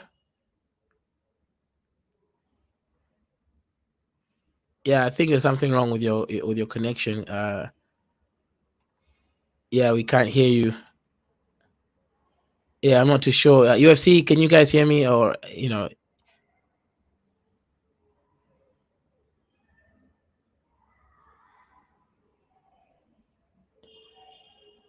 One man, can you hear me? Or am I We the can only? hear you guys, so I'm not sure if you just bored them to death or I don't know, bored them to sleep. What's going on? No. The conversation went too high IQ, so Yeah, that is the thing. You took and man of prestige to deep waters. Huh? Let's yeah, go right back now to he's drowning, right? just say Peter Obi, and the conversation will kick off again. Peter Obi is useless, isn't he? And then they'll come running. That's Hey, it. you have to be obedient, one man. Eh? You have to be obedient. You must be No. obedient. You can't be a Nigerian and be obedient. You can't be a patriotic. You can't wish Nigeria well and support Peter Obi. It's just is is as dumb as they come. I mean, you said Peter You, Obi, you and we have another obedient man over here. What's good, obedient man? How are you doing? LOL. Yeah, no. So I wanted to comment on Kafaru because you made that brilliant comment. Like, I don't understand why Africans are like anti decentralization. I truly, like, in my heart, I do believe that's the answer. Look, you don't need one. The problem is everybody wants one man. One man, you want one man to be high Messiah IQ. complex, man. Yeah, You don't. we have the You don't Messiah need. complex. You can't have a system that's so dependent on having a hero. What if your hero dies? It's better to have a decentralized solution where every local government is, kind of responsible for their own area. Fine, you want a national government, only the national government's allowed to have military and stuff like that, right? But when it comes to all these economic stuff, leave it to these local governments. That way people don't have to go to the capital and complain. You don't need a coup. You just go to your local. If you don't know where your local leader lives, you can call him out because he's in their local community. The president, I don't know where the president is. He can lie and say he's doing diplomacy. My local mayor should not be in France, right? And if he is, he has to be accountable to us. This obsession with having one man, that's not the real solution. The solution is a system, a decentralized system, so you can hold your local leaders accountable. Anything else is just a dream. I actually agree. I agree. But, to even get that system, though, okay, so the question I guess I would ask is, how do we get to that point where we could even build such a system? Right? Okay, more or less, I guess what I'm asking is this cancer. How do you treat the cancer? That's step 2. But step 1 is, do we have an acute chemotherapy, as Kifaru? I think Kifaru's connection went off. Stated, or do we have a more chronic chemotherapy, slowly waiting and bidding our time until we have a cure? So that's I agree with you, Caesar. Actually, that was that was actually the point which I would agree with 100%. Caesar ain't a one man kind of. Ridiculous. Everybody wants Jesus to come save us, or maybe I don't know the other religion, Muhammad. Like, no one's coming to save you, bro. Like, there's no Thomas Sankara's dead. It is what it is. Yep. No, I think we can build that system. I don't. The real thing is government is very bad at making itself smaller. Even the U.S., you have these candidates say, "Oh, if you elect me, I'm going to shut down 10 government agencies." That guy's not going to win because a lot of people are not going to vote for them because they don't want to lose their job, right? So this idea that someone's going to be elected who's going to shut down all these government offices is kind of hard. Maybe the only thing you could push for in your respective country is, like for Nigeria, for example, they have a long list of items. You know what's funny? That's not even true. That's the funniest part. But I understand that is the real solution. This idea, like, you have some elite or whatever. But in Nigeria, they have this long list of items that the government has to give permission on, to get involved in, or blah blah blah. Remove the list. Let the private sector get in. Let the free. Those. I don't know how each government works. If they have these lists of things that only the government can get involved, to get rid of the list. I don't know if we can shut down the government, make it smaller, because I think it's hard to do that unless you coup, and nobody wants a coup. Because I don't think the president's going to sit down and say, I'm going to reduce my power. That's not how they usually, I mean, what do you guys think? I don't know. This is the thing. If people follow constitution, okay, there'll be no need for coup. If in your country you've made a constitution, you say 2 term, that's it, you leave. That's good. You never come back. But as long as you don't respect that, you should expect that people are not going to respect you as well. Simple as that. Do you think if Buhari or like if Nigeria, they say 2 terms and another leader is trying to make it the 3rd term, it will be chaos. Yeah, I'll respond to that in a second. Let me just quickly read this statement here by Radical Nomi. Okay. If you can't find one intelligent, competent person, well, how are you going to get millions that are needed for functioning decentralized systems? Caesar is not very bright. No, Radical Nomi, I don't really understand that comment, right? It doesn't make sense, actually. Caesar is correct. When you build a system, people operate within that system, right? And when you set the boundary limits of that system, it allows for much more cohesive integration. So, no, systems are over looking for some kind of high IQ person, right? Think of it this way. No, I don't have to explain that. There's really not much for me to respond to that statement there. But Kifaru, you ran away earlier, right? When I asked you, Paul Biya is a dictator and you're pro dictatorship, and how can you justify that when Paul Biya is not running a country the correct way? That's what your naysayers would say to you. Oh, look, he strategically ran away again. Kifaru, man. It's okay, Kifaru, man. To Radical Normie, the thing is, the reason why people are having a coup is because they feel like, okay, my local government leader is useless, my state governor is useless, the only person in power is the president of the country, so I need to go get some weapons and I need to go coup him. That's the real issue. But if you could somehow, and you don't know where the president is, they have these security guards, if you give more power to the states and also the local governments, right? Also, I mean, especially in a place like in all these African countries, it's going to be your tribesmen probably. You might even be related to them somehow, some way, depending on how small your local government is, right? You can actually hold these people accountable. You know where they are. You know where they live. I mean, when you decentralize them more, you can actually hold your leaders accountable. And, there are certain things like you look what happened in the Niger Delta where there's a lot of pollution, right?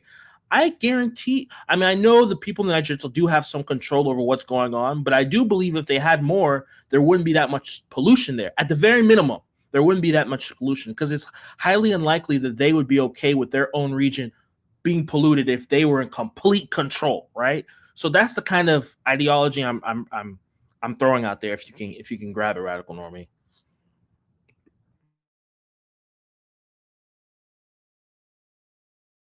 The coups are fine. We the strong dictator. Huh, Africans. Well, no wahala.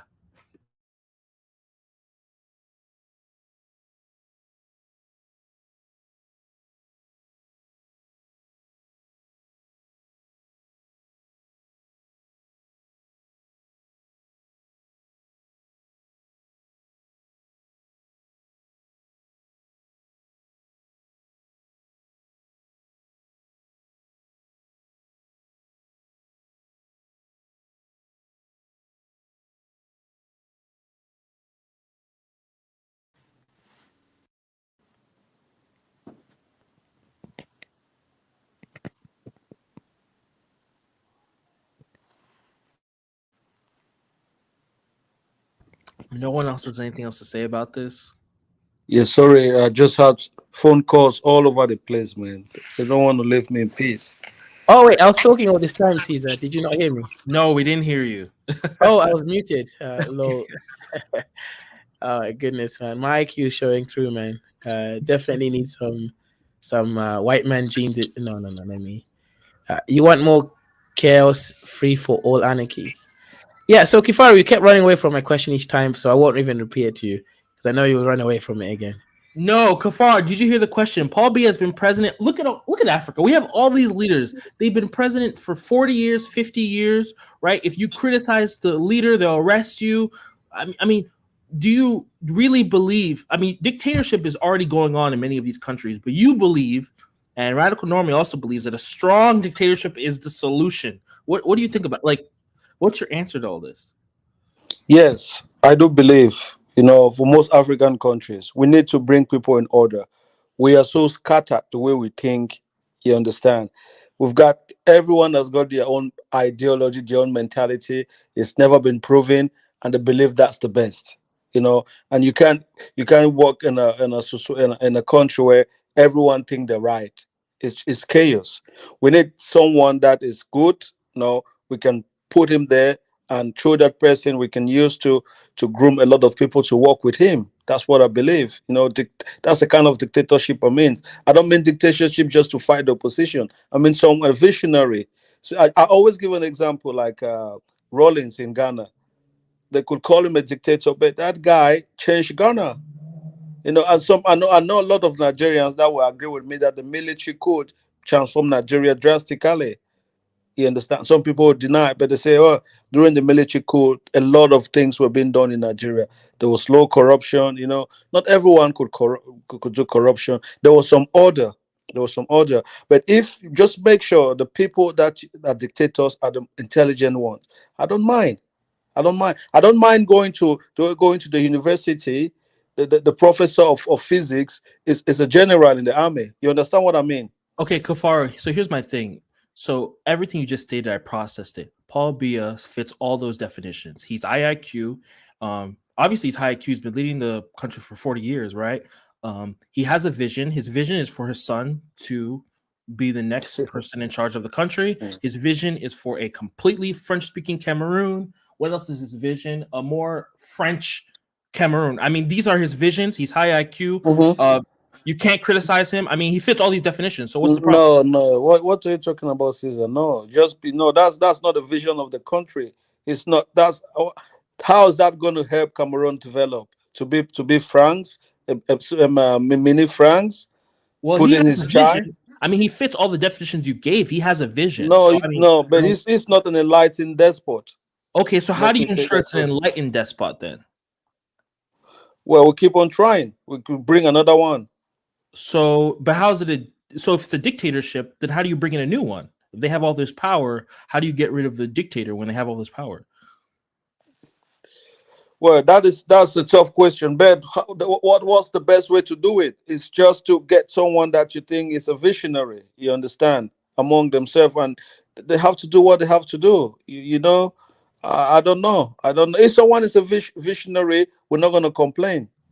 Okay, so let's say we get in a guy who we think is a visionary somehow through dictatorship, but it is a dictatorship. So I don't somehow we elect a dictator, right? Now he's a dictator for life. 10 years deep, we realize, wow, this guy's vision sucks. What do? He has all the power. We can't criticize him. You say anything bad about Cameroon, they arrest you. Everything, no free press, all the things we hate, everything's gone. How do we get rid of the guy? Well, we're Or gonna get woman? rid of him as he came, as we put him there. Some other one gonna get rid of him. How? So a coup? Of course. Okay, well, okay. So we're gonna see if we can coup him. That's the goal. So What basically, what option have we got? so Paul B has been president for 40 years. We haven't been able to coup him. I mean, so basically every 50 years, new president, kind of. If we can, No, because we mess up. It's a particular case. Well, I can't say that. He's got so many people just like him. you got a lot of people just like him. Yeah, exactly. I can't say it's a particular case. Well, people like I think he was more ahead of people. You understand? Paul Biya was, first of all, he was not elected into power. That's one thing. Paul Biya was never elected. He just put himself in that position. How did And he made he get himself. to power first? Okay, guys. Can I say something? Can you? Yeah, Okay, I you use explain. I Gaddafi. explain. Wait. You use 1 second, Gaddafi as an brother. I'm example. asking the Cameroonian man. How did Paul Biya get to power first? Was he in the army or something? No. Paul Biya, he was a little politician that left France and came to help Amadou Ahidjo. Since he was so outspoken, Amadou Ahidjo liked him so much, and he put him like his personal secretary, so he could work with him because he was more educated than the guy. He trusted him because he was a quiet guy. He thought he could trust him. He trusted Paul Biya so much, but he didn't know he was a snake. So when he was sick, He said, "You know what, Paul Biya? I'm going to for some treatment in Senegal. I just want you to make sure everything is okay. Take care of the cabinet. I trust you." And when he left, the guy changed all the cabinet. That was it. Was Paul Changed all the Biya, cabinet. was he a military guy?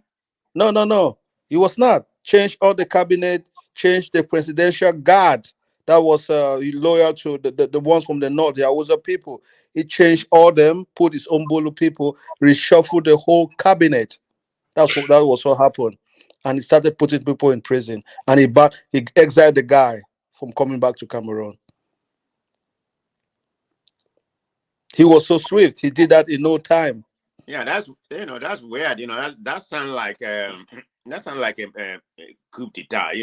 Yeah, Civilian yeah. coup He d'etat. was a coup d'etat. He came through a coup d'etat. And after that, in 2 years, they did a coup d'etat. It failed.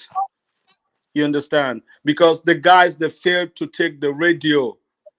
That also happened. Before they could go to the radio station, the soldiers that were in favor of phobia, they knew the strategy. So they went to the radio and they were broadcasting now that they've got terrorists in the country. They're trying to fight. Everyone should be. So it failed.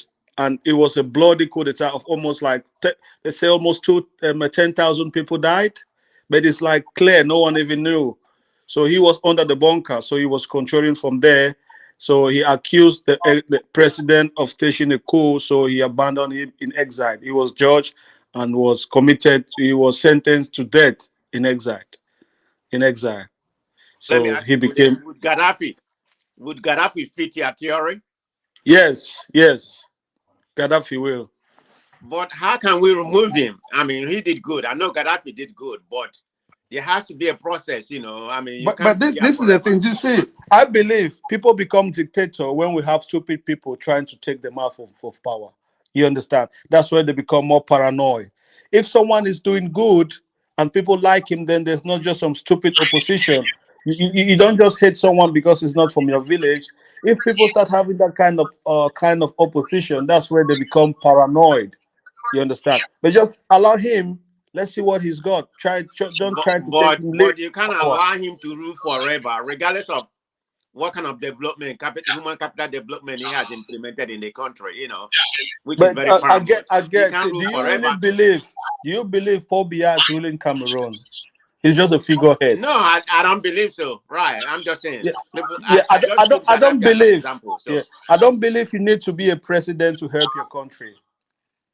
You can still help your country and make it and help it without being a president.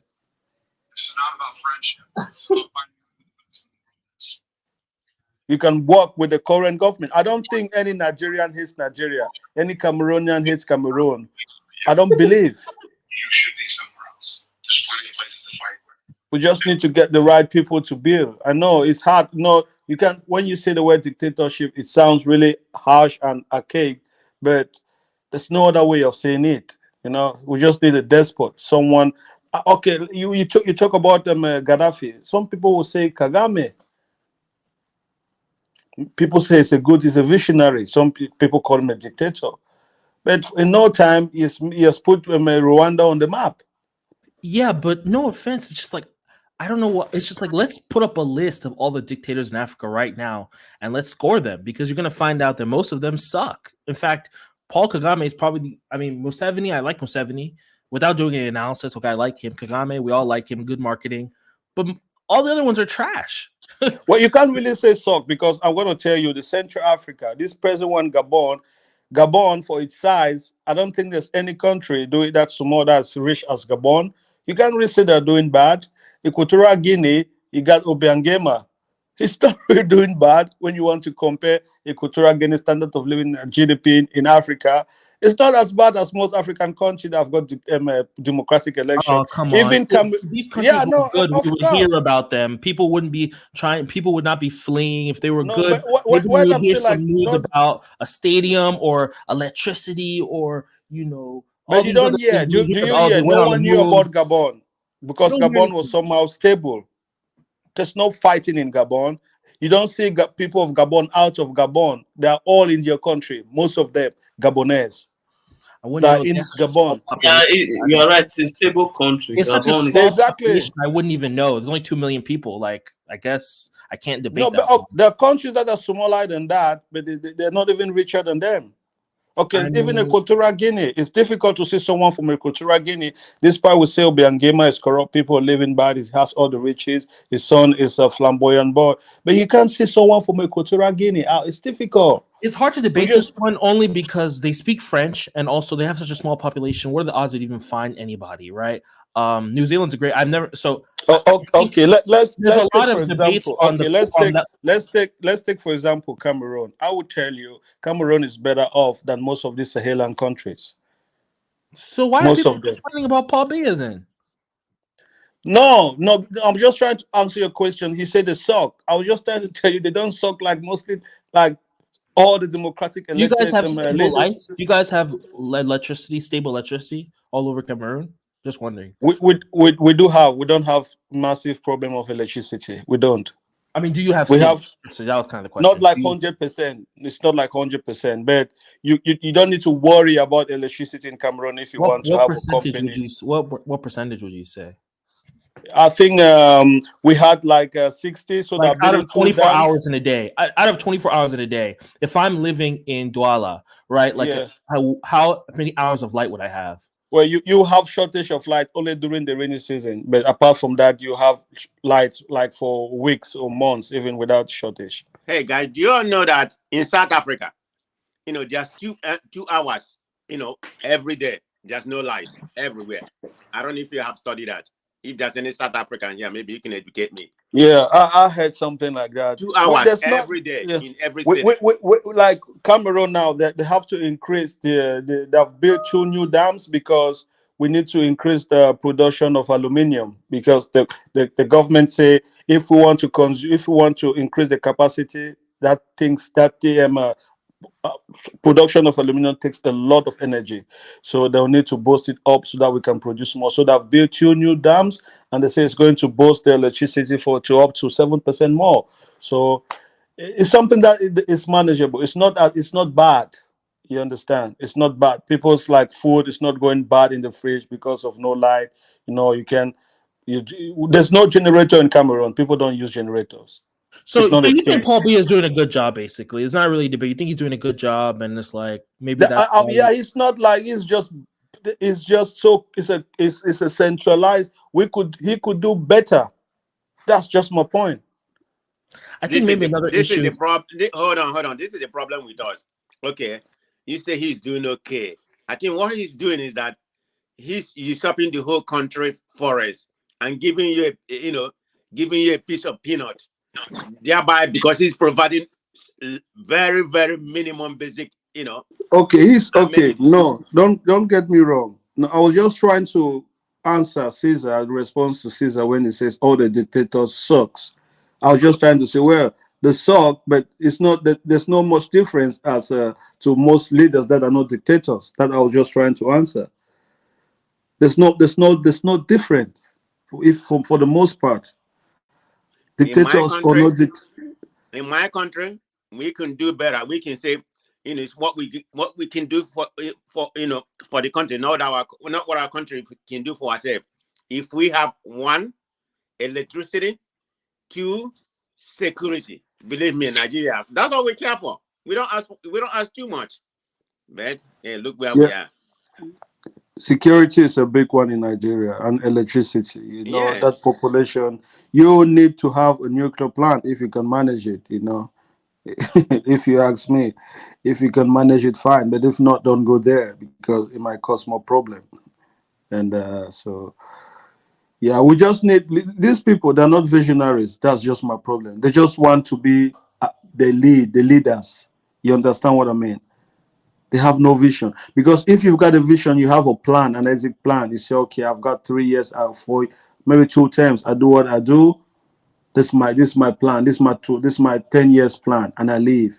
They don't have. They just want to make sure that they're on top to oppress people. That's what happens. That's what I say. They just want to fight opposition. So Kaiser, here's Kafar, here's my amendum to your ideology, right? As much as I would love one high IQ leader to be elected and just be perfect, be Jesus, be Muhammad. We're human beings like having a God and come in and save us from our sins. What I would like, what I think is more realistic, is when you have maybe multiple state governments, right? They have a lot more flexibility, but they don't have armies, right? Obviously, they don't have armies. They cannot coup or anything like that, right? But they have maybe like a large economic freedom, and they pay taxes to the central government. What you'll end up having is competition between the states, and if one state isn't doing well, people will move to another state, and that will encourage the state where people are leaving to improve.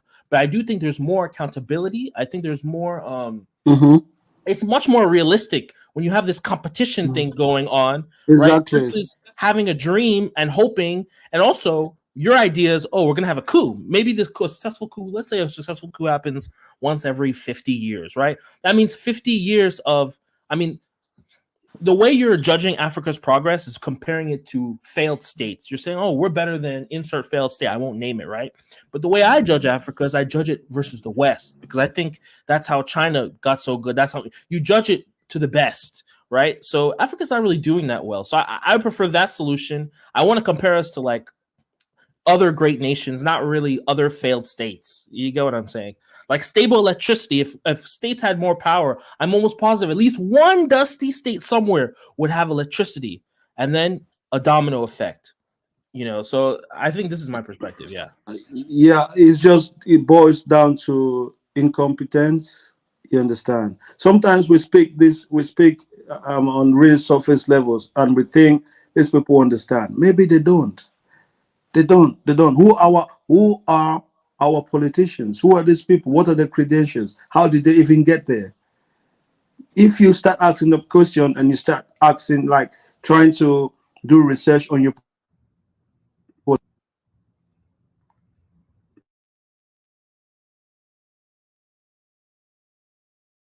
Kafar, you're not there. Yeah, and it keeps going in and out. I think he's receiving the call. Yeah, so you Dusty's out there. I've set the poll, right? And I know that Caesar hates the ads, and Caesar should hate the ads. I right? support the ads. I don't know if you see how people vote. I support the ads. Oh, okay. Shout out to you. Get your money, bro. Okay. So shout out, guys. The reason why I've put the ads up, right? Before this, I did not have ads up on my channel. It's because it allows me to eat a little bit, right? From the ads, I'm able to make at least $4 a day. That moves me up from $10 a day to now $14 a day. As you can see, we're now moving forward. Kaiser is now improved by at least, I don't know, 30 or so percent of income. So this is great. Shout out to the white man for finally giving Kaiser a way to eat a second way. So shout out to him for that, right? I don't know why he gave me this ability to put ads, but he's decided to change his ways. And maybe because I'm not a coupist, he's been listening to my videos. He knows that I want to fight within the system, not to topple the system. So shout out to him. Kifara, are you back, brother? Yes, I'm super chat. What did you say about super chat? Have they given you back? Has it been restored? Oh no, they restored the super chat a while back. I mean the ads, right? They finally given me ability to put ads on my channel. So that's your punishment. Yeah, because these days I'm pro Mzungu. Why do you think? Yeah. I was thinking it's a new feature on YouTube. I was surprised that you've got ads during live stream. How is that possible? No. It's always been there, but the Mzungu, the Oyibo, did not want me to have ads. Okay, so you make more money now because you've got ads. Yeah, at least another extra $4. So that's good. Okay, that's good. That's an improvement. Yeah, that's my. You're a good servant. You're a good servant. You exactly, when the master speaks, you exactly. You accept. These people just say Kaiser just loves Mzungu. I don't just love Mzungu. I love green. Right? When Mzungu says jump, I say I'm a Maasai. I'm from the best jumping tribe. Give me a truck to run. Right? So shout out to the Mzungu over there. Right? Yeah, man. Yeah. Yeah, and also welcome to a new person, right? Shout out to Sinovia Indigo. I recruited her from going to Connect Africa. It's some Habesha woman that runs it. So yeah, shout out to you for coming through to the side of YouTube. Sometimes we are chaotic over here, but we try to get high IQ every so often. Radical Nomi says you need to love Cha- Africans to chaotic. not just Chaotic is a yeah, sellout. yeah, Sellout. radical. Yeah, no, sorry, go ahead, UFC. I said chaotic is a sellout Africa. He claimed to be in Nigeria. Chaotic looks like a Kenyan, bro. He's either from Rwanda or Kenya. He's not Nigerian. That That when is you look either at That's Kenyan true. or I Rwandese. agree with you, let me Kaizo. break I it. Let agree. me Chaotic I break agree. it Truth? to you. He Yeah, looks. He chaotic looks. truth is He either looks. Kenyan He or looks He's Rwandese. Kenyan. Let me Nigerian. tell you He's not let me tell Nigerian. I'm you pretty it sure looks he's like Nigerian. I That's don't why he want to says, laugh. but that guy He's looks like a Kenyan or Rwandese. He's not Nigerian. yeah, I you're right. agree. I agree with Kaizo.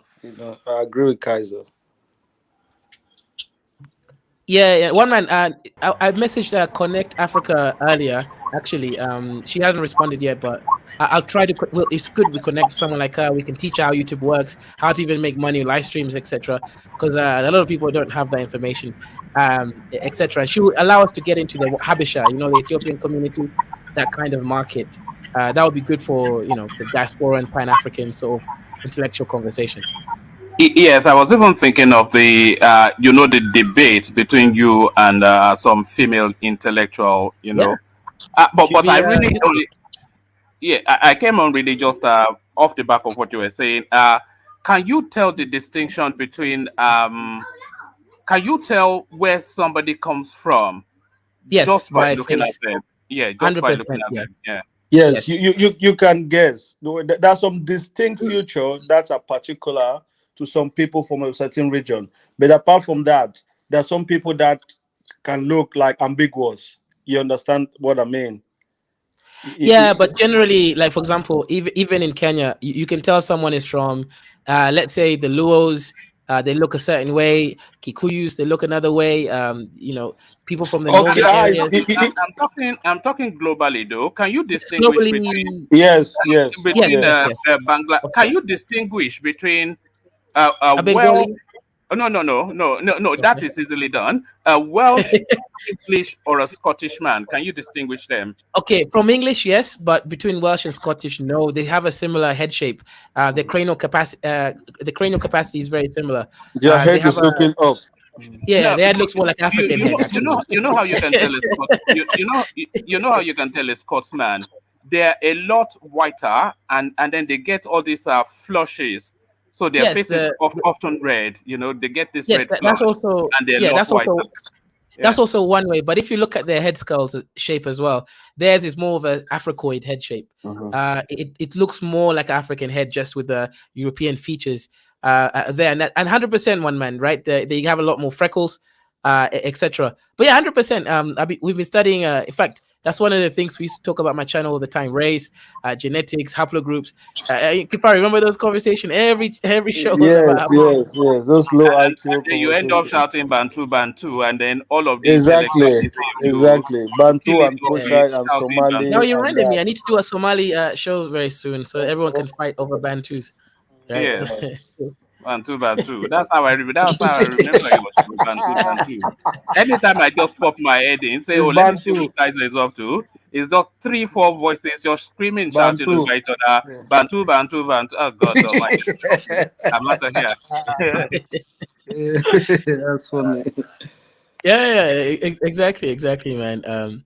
Radical Morning So said you do need to you love guys wish for a coup to happen in Cameroon? in Cameroon. I think because you know what that will allow the Ambazonians is to you guys to be able to even redefine your own borders and join Nigeria and and join Biafra or something, because clearly you guys have an issue right there, right? You're not really having the freedoms in order to create your own identity. So yeah, I think that's where the future should be at Kifara. Yeah, man. But let's just see. Paul Biya is like Putin. You understand? It's like Putin. Do you know why it's so difficult with him? He's a dictator that's not a military guy. You understand? So it's really tricky. So he has made all the militaries his friends. So they don't even see him as a threat. Do you know what I mean? Yeah. We can take him down, but he's our guy. If he was like a military guy, I think there'll be too much competition. But you can never tell. Ali Bongo himself is not a military guy. So you can never tell. Ali Bongo has not been, he's not military. His father, whatever, none of them have been military guys. And so let's see, there's the Congo that has been fought by military people. That's why there's so much chaos. I think when military dictatorship take over another military dictatorship, it always ends up in I don't know, but probably I don't know what, man. But if you ask me, I think it's just gonna end up like Mugabe. He's just gonna die. You understand? I think he's just going to die. Then there'll be chaos. Because sometimes people just said, you know what, damn it, look, he can't even walk. You understand? He can't even talk. What are you going to fight for? I don't know. I think people probably fight for his legacy. If he says he wants to reinstate his son, then that will be, I think that will be the time where there will be so much tension. Yeah, no, I think generally you're correct. Let me just read a couple messages here. My eyes went deaf says it's like saying Indian. Okay, let me not go there. That's not really relevant to what we're discussing. But shout out to Radical Nomi. He says to Kaiser, you shouldn't just love money. You should love Africans too. Radical Nomi. Then why am I in Africa if I didn't love Africans, right? So shout out to me for loving Africans, right? The only African here in Africa. One man is out there drinking the muzungus, the oyibos, sweet nectar. Kifaru is out there picking strawberries in Italy. UFC, are you Nigeria? You always say you are, but I don't really know if I believe it or not. But yes, I am. 100%. Okay, I guess I'm not the only African in Africa. There's also a UFC super fan. But I usually know an elite from Edo State who is actually making money from the slave ancestry or something of people who you sold. Yeah, he wants to be with He could be us. like Ike, man. He might be like Ike, just out there. The money's coming through. Hey, remember that Fulani over there that used to disrupt us? Hey, we sold him for good. We bought a goosey soup and a nice fine wine. The last time we were having a conversation here, I told you there are places where you can like trade stock in. You live in your house, be doing stock trading. There are platform in Nigeria here. There are True Finance. There are Bamboo Finance. So yeah, there are a lot of ways to make money now. You don't need to even stress yourself if you have the That's capital. Nigeria, man. Nigeria is make money, make the money, chop the money. Yeah.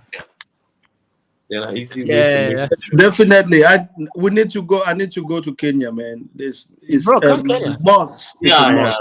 I missed it this time. I was about to come. I need to go to Kenya. Technologically advanced. I need to go to Kenya. My junior brother loves Kenya. He goes to Kenya. He does not want to come back. Bro, let me. 100%. Only the grievances I have against Kenya is because of their M-Pesa. When M-Pesa blew up in Kenya, they didn't expand. They just talk in Kenya. No, we're expanding now. We're in Ethiopia finally. There's not like a lot of. There are other companies now, so you have a chance whereby there were no competition at all. Yes, Choma, we have been talking about the coup since morning. Thanks for informing us, but you're late. Yeah, Choma, watch the video. Actually, we already did a video in the morning earlier about the coup. But Kezo, you were fast on this information. I'm surprised you quickly went online. I was surprised. Before I used to be just an East African channel. Right now, I'm trying to make sure that we expand to a real diasporan network. You get what I mean, UFC. Yeah. So you have to be watching Chinese and information regarding Nigeria, Cameroon, Ghana, and other places, South Africa. Yeah, Nigeria, I think I always knew because Nigeria is big, but these are the random countries. I didn't even know what a Gabon was, man. I thought it was like some gammon. I thought it was like a pork until recently. Yeah, I thought it was a slice of pork. I thought it was gammon. I was like, huh? Gammon has a coup? A coup against what? The chicken coop? I was like, what is going on? Right. Yeah, that's the crazy stuff going on there. But I will say this, UFC, man. And as Nigerians, you guys have to be worried. You guys will go back to Obasanjo ways, and thank you. You am. You are smart, Kezo. You know that Nigeria is not safe currently because of what is going on. Yeah. I know Nigeria is not safe. If our leaders don't do what is right, they will pay for it. So they should be worried now. Extremely worried. Yeah, exactly. Mrs. H says, Kaizo realized the super chatters are in the West. Mrs. H, if I she's were always catching on. Kwezo, Kwezo, Yeah. if I were the president now, I would have activated a killer squad that will survey when you see any mutiny, that people that are discussing some certain things, you execute them immediately. Yeah, but you see, here's the problem with mutinies, right? If they invite you to the mutiny and then you refuse, your family is gone. So anyone who's invited always keeps their mouth shut. That's the problem, right? They would invite you, but if you refuse, they're like, "Yeah, you can leave. You can't leave, my friend. You'll leave. You know what happens to your family and your whole everyone is gone, right?" Yes, So that's the yes. problem. They're very smart about how they choose the right people, and then they always like, "Hey, you can't leave." Then they shoot that guy who leaves. And the rest of them know, okay, I can't leave. I'm in this with everybody else. So I was really happy to see the fear in Ali Bongo's face when you were asking people to come and help him. You understand? yeah, but you see, yeah, go ahead, Kifar. Can you play it again, or is they gonna call you for copyright? No, this is one of those things. Yeah, that doesn't originally. Okay, no one really owns this video, you right? can do it, then you can cut time. it. So maybe they'll put you a strike. Yeah, no, the Times has put their mark on Hold on, here, you can but just they make don't sure fair use. That's all. No, that's the thing. No one owns this clip, right? This was a clip that was released officially by him. It's just that the Times put their little stamp. Let me download the one that doesn't have a Times New York stamp on it. That would You be got the one that is just on his Facebook, whatever, WhatsApp. yeah, exactly, yeah. I wish to see Paul Biya like that. I don't know what's gonna happen, man. Oh, come on, man. You guys are crazy. Right, I found one, right? I think Did I speak? But don't go shit. That's how I speak. I want to see him there like that, man. I don't know what's gonna happen. How's that even possible? Yeah, I mean, this is a reality on the continent, right? Like these leaders are going to have to wake up and realize, okay, okay, let me add my argument here, right? We're like the second generation after colonialism to exist. What that means is these leaders were dealing with a very uneducated populace. So democracy was not even should not have even been a thing at that point because people didn't even know what they were. Now, finally, we're reaching a point where there's a middle class, there's a penetration of internet and clips on TikTok, YouTube. You know, the whole kind of the unity, right? The community of Africans from different countries able to communicate, right? Back in the days, that wasn't a thing. So right now, these guys have to realize, hang on, we can no longer operate the way our forefathers operated. Otherwise, we'll be in the same situation. That video is a powerful video because it's a reminder of all these leaders. Hey, listen, if we do nothing, that's us. We're next. So let's at least do something that shows change over there. So yeah, shout out to Gabon. If nothing else, is setting a precedent of that. You know, Africans are no longer able to tolerate this. We know what's happening right now, right? We're no longer just a bunch of uneducated people that don't even know what's happening on our backyard anymore. Not right now. I've been to Gabonese like social media. These guys are happy, man. You understand? You know, it's French, so if I bring it here, most of you guys will not understand. But they're happy. They are happy, especially the ones out of the countries. You know, the one in the country. They're right. Hey They're guys, happy.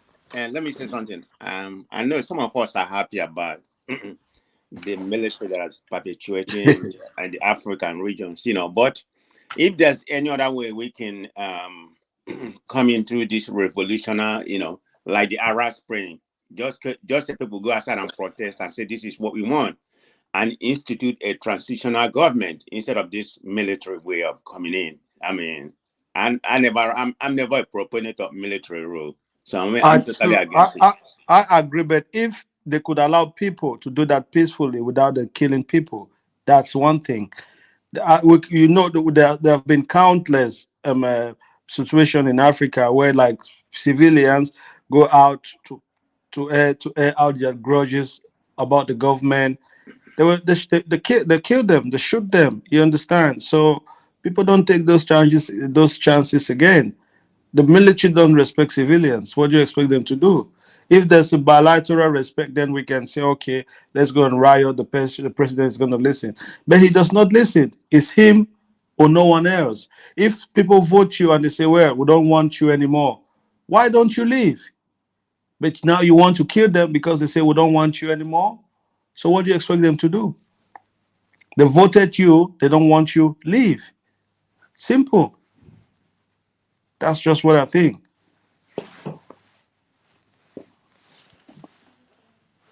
That's just what, to me, it's not the best solution, but it's an option that these people use, that they have, and they're using it. If there was a better option, yes, why not?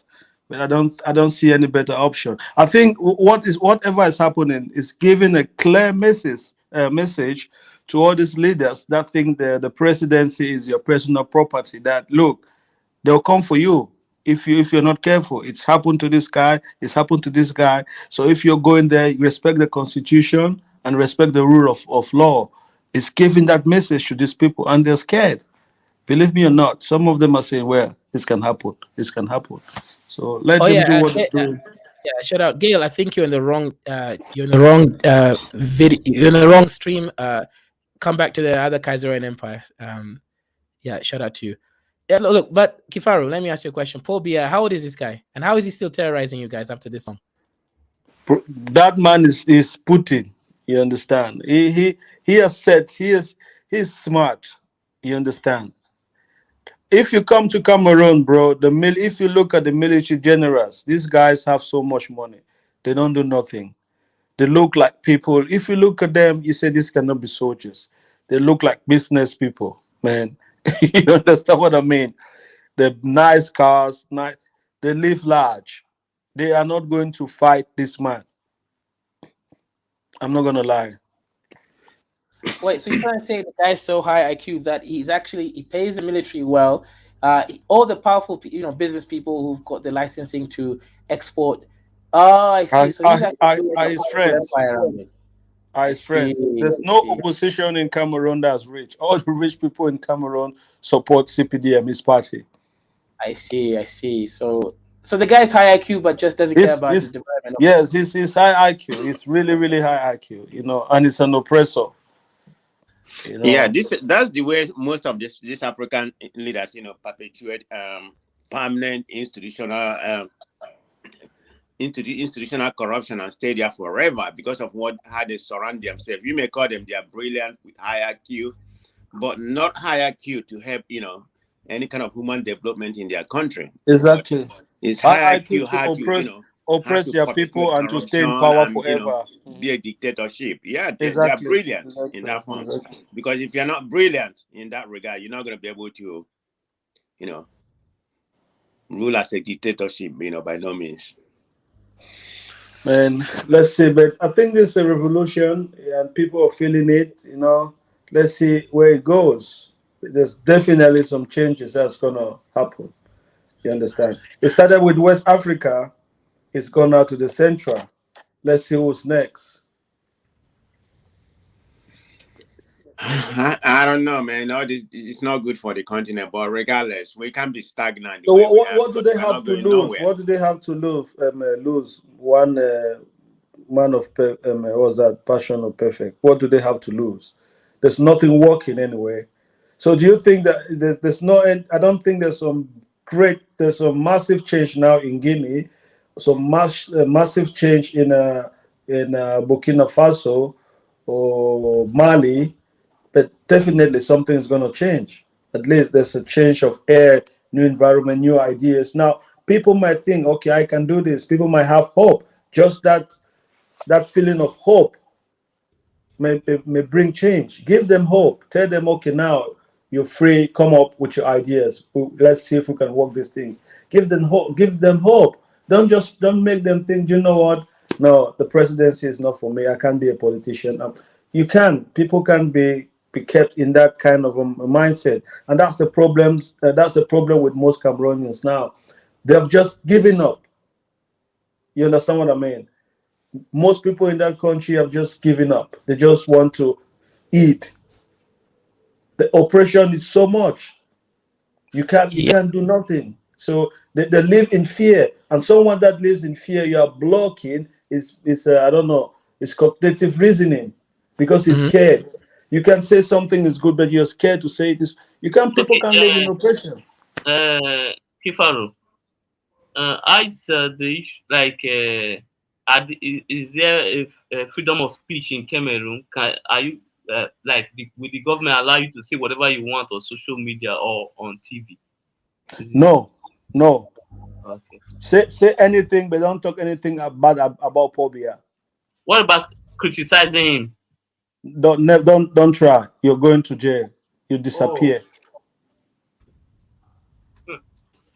You disappear. They will not do it immediately. You understand? So that people might not say it's him. They'll give you like 4 months, and you think everything is okay. You keep running your mouth, and you just disappear. There was one journalist, a young guy, 26 years. He was from his tribe. He was really, really critical against him. 3 months later, they found him dead, shot like a pig. Is he from the majority tribe? You know, we are very tribalistic. No, it's not. That's the thing. It's not even from the majority tribe. Wow. It's Zulu. Yeah, that's crazy. And shout out, let me just give credences to. The president is very smart. If he's not from the He's not from the majority. Bulu is not. It's nothing. The majority tribe in Cameroon are the Bamileke. Wow. But he's oppressing them. Huh? Allow him, man. Stop being oppressed by bumlickers. But yeah, shout out to let me give shout out to the sponsor of today's stream as well. Shout out again to Sylvia Indigo for massive high IQ, £20 and 48 pence. Super chat, aka PayPal. Shout out. Mad appreciation and always appreciate the support. Pay taxes to the King Emperor Lord Kaizo over there. Mad appreciation to you, sis. Sorry, Kaizo, you're doing that. What struck me is the 48 pence. So why that? That will haunt my dreams at night tonight because I was why the 48 pence? Why not right, maybe 1 or 20? Why 20, 48? That will haunt me. Ooh, maybe that's actually, you know what, one man. Maybe she had they the same spirit as maybe me. they convert the money from one currency to another. No, but usually when they do that, they give me the other currency at the notification. But to be honest, one man, this is exactly like me. She got the same Kaiserren spirit. When I pay people, I pay them an extra cent or an extra or a less cent. Like right. Hey, bro. Sometimes I pay extra. Okay, there's always like a 0.2 or 0.3 or something there. So, yeah. The problem with Cameroon, there's not really a majority tribe. You understand? You know, there's not really a majority tribe, and he has played over that. So he has taken the military. So he's gone to these tribes, and like the most influential people in these little tribes, that are his friends. You understand what I mean? You know, he's gone to the north, like he's gone to the Fulani land. The Lamido is the best friend of Paul Biya. What are you going to talk to the Fulani people? The Lamido is just going to tell them, stay quiet. You understand? He goes to the Bamileke people. The king of his best friend. You know, these people, they believe in their chiefs. And you can't go against your chiefs. Like my town, Fon Mukete, he's a really rich guy, but he is pro Paul Biya. How can you fight him in his own town? He's smart. He goes like to the Mani people closer to Nigeria, and he makes 2 of their people first generals. They like him. He's a smart guy, man. He knows how to deal with that country. So hey, I remember what happened a few years ago. You know, I think the president Paul Biya, you know, the daughter, one of the daughter, I think she's school in USA.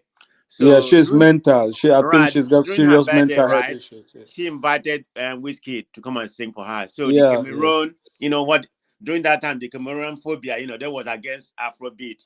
So they were against it. You know, they said, why? Why are you bringing Whiskey here? You know, we don't have good musicians from the English side. So the girl told them to shut up, and they shut up. Yeah. They like Nigerians are love in Cameroon, man. Yeah, it's just these stupid media, some stupid people that just want to compare. You know, they were against. They say they did one thing. There was one guy that said. They invited them. What's this called? Naira Marley, and they said no, he can't smoke. Blah blah blah. They don't want him. The next time, Eto invited another DJ from Nigeria. I forgot that one. I brought him to Cameroon. He said, "You guys should stop this nonsense." So it's just some social media nonsense. Right. Remember It's that, not. It's not really a big deal. There's a guy, what's his name? Something international that was spearheading the whole. Pamp Titi Pancha. Yeah, Panja, right. Sorry, CY International. Yeah. CY International, yes. Exactly. That He was dwarf. spearheading the whole anti-Nigerian. Yeah, he's just a clown. He's a comedian. I don't know how people take him serious. Yeah, as I was saying, Bobia, he knows how, he understands that country. He knows how to manipulate people. He puts his own people in jail to make him look good, not to look like a tribalist. He's really high IQ. You understand? He puts like his own really high politician from his tribe. He put them in jail, like 6 of them, life in prison. People were surprised. So what are you gonna say? Is he a tribalist? That guy's high IQ, man. So yeah, he's a really, really interesting person. That's why he has succeeded to be that long in power. He knows who matters. Okay, if he comes to the Igbo land and he knows one Oba, or I don't know, is the most powerful person, he makes sure his relationship with that Oba is the best. You Igbo people, you can do what you do. He doesn't care about you because you know that Oba is going to take care of that. You understand what he does? That's what he does.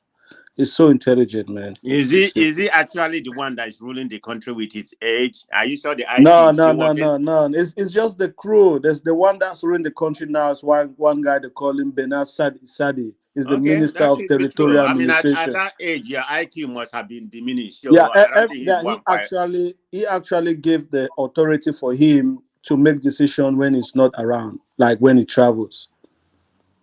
Wow. Yeah. So, but it's just the same people. It's just them. You see, they've got the oldest parliamentarian, the Fonmokete that died recently. It's like he was 102 years, but he was a member in the Senate. Can you imagine? Full of old people, just his friends, old people. They carry them, they have on stretchers going to the parliament. They just sit and sleep with diapers. I don't know how they do that, man. They have all bodyguards. Have you seen his convoy? No, what about it? How? He has a convoy of motorbike, like 100. Wow. Armored Wait, cars. Akifaru, what happened to the PAA manifesto? Radical Nomi is asking. There's something that's been bigger, and I'll bring it out. I've done something big, so if you want to take him out, send some of the.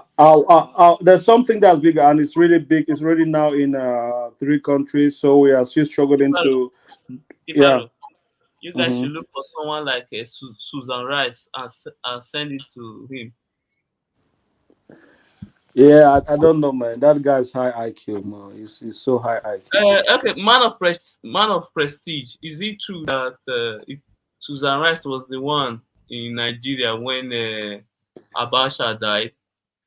Is it true? she was there, right? Yeah, she was. Yeah, she was the secretary. Yeah, she was there at that time. During the Bush, under the Bush secretary. Susan Rice. Who's that? Yeah. It's a black lady. I think she's somewhere. There's a rumor going on in Nigeria that she was. They believe that she was the one who poisoned the former president. Yeah, I heard about that. I heard about that too. I don't know how true is it. I heard about that. Is she black? I couldn't ascertain that. Yes, but she's that black. I don't believe that. If America want to do something like that, they will go with the CIA. Yeah, but no, she was working. Hold on, she was working for the State Department or something. She might be. Yeah. She was the one representing Bush. As the UN. I think UN Secretary of State at that particular time. Yeah, I think that's her. Yeah, that was her position. So she was very high ranking. Yeah, she a Republican. Yeah. No, she's a Democrat. No. It was under the Bush era. Yes, she supports any. No. Okay, I know who you're talking about. I know the one you're talking about. I'm sorry, I was thinking about the other one. Yeah, I know who you're talking about right now. Yeah, that's Susan Rice, right? It was a black lady, right, under Obama. Yeah. Yeah, that was yeah. under What's it called? Radical Nomi. You know, I know what I'm talking Oh, you about. are not the one you are talking about. Our last name is also Rice. Oh. Yeah, that one was under Bush. But the one you're talking Under about Bush, was under Obama. Yes. You're talking about Condoleezza. No, not Condoleezza Rice. That's Thank someone you, else. Condoleezza Rice. Yeah. Is that the one you're talking about? No, Condoleezza Rice was the one under Bush. George Bush. Yes. Susan Rice was under Obama. All right. All of them are Rice. It's one of them. Yeah. It's crazy, but I don't believe Anyhow, that. man. I believe Anyhow. Abacha was sick and maybe he died of a heart attack or something, stroke. You know. Yeah, but that was during the Bush era. You know, it wasn't Obama. You know. I don't know. I'm a man of prestige. So, what age rank? What age bracket are you? Oh, I'm in the 50. Okay. Good. So, if I want to ask you, what good thing did Abacha do in Nigeria? What will you say? That you think most of I this? was already out of the country by that time. You see, I can't lose my accent. I've been gone for a long time. You know, I was gone when I was like, you know, wow. Even before I become age of 19. Once I finished high school, my parents sent me over here. So so Wow. I've been Where gone. did you go to? But that notwithstanding, I still go to Nigeria quite often. I What never really follow country were Nigerian you? politics. What country did you go to? United States. Okay. Yeah, I never really. It's not a matter of me going or whatever because I still go to Nigeria. You know, I have business in Nigeria. I just got disgusted about Nigeria. Period. So I never really follow Nigerian politics until last year when I see somebody like Obi. I thought maybe he was, he will change the direction of things. No, you see, that's the thing, man of pressure. It is wrong. See, wherever you are, you need to involve in Nigeria politics. Always. No. Look, that was how I feel, but that's not how I feel right now. Okay, but that was how I feel for many years. I just gave up about Nigeria. I'll be very honest. I'll be very transparent about it. You see, do you know why you give up on Nigeria? Because you believe someone else need to do the job. That's why. But if you think you are the one that's got to do the job, you will never give up on Nigeria. Yeah. I mean, I understand that point. I just feel like the country hasn't done anything for me, but I never really look at it that, what can I do for the ask country? yourself, what have you done for your country? Exactly. I never look at it like that. I just because almost all my family have. I mean, my family has spread all over in this country. I mean, every all my family is sibling. I mean, we are like the villages here. So that's the perspective I'm coming from. So I never really thought about Nigeria. I mean, all my siblings, families wise, everybody's here. So. But right now, I'm involved, There's one YouTuber that said something, and that thing was very, very deep. He said, us Africa, he said, if we don't take time, he said, in the future, we will become tenants in our own continent, in our own country. Yeah. Now, Chinese people are selling land in some villages in Africa. Yeah, he said that I really sat down and think about it. I said, this guy is speaking fast here. We don't take That's time. why we need elites to be leaders in Africa. Just because someone is a traditional ruler does not necessarily mean he understands. You understand? If you have a traditional leader that is an idiot, your village is doomed. So if you have a traditional leader that's an idiot, you must have elites around him that telling him like smart people, not people that you give them some cola nut and whiskey and they clap for you. Man of it. But talk truth. If you want to solve Nigeria problem, you know that leader must be ready to be unpopular because you have to take some tough decision that will affect a lot of people. Let's be honest. Look at the way Nigeria currently structured. If you want to fix, don't you know you will hurt a lot of people? Definitely. I mean, I would completely agree with you. That's what that's the kind of leader somebody we need in Nigeria. You don't have to think about what people think or whatever. But you have to do what you believe is right. If you have a vision for the country, it's okay. Yeah, I'm going to play this role. This is what I'm going to do. Without being surveillance to anybody, or any tribe. I think the problem we have is that tribalism is playing a very big role. A very terrible role in Nigeria. Where you come from, another country. I mean, I grew up in Lagos. So I don't have that idea about tribalism. It's not embedded in me, and I hate when people talk about tribal. So I look at all Nigerians as one. Any guys, I'm gonna leave you. So it was a nice conversation, and No, maybe no catch you on problem, some Kifaru. later. Just when I was about to grill you, Kafara, no problem. Okay. I'll wait. I'll listen for the grill. Go ahead. It's just again like you're talking to man of prestige. You're like, look, oh, every single person should feel like they should be involved in their country, blah blah blah blah blah blah blah blah. But if you want everyone to feel like they can have a say, you want a decentralized solution. I don't understand why you want one man to sit in the capital and have all this power when Okay. even you acknowledge that, look, you want every single citizen to feel like they can have a say or what they do to impact their community, but you want all the power to be centralized in one man. I don't really get it. I'll explain. What I'm saying is, like, if we have so many people coming into politics, from there we can pick out the right leaders. You understand?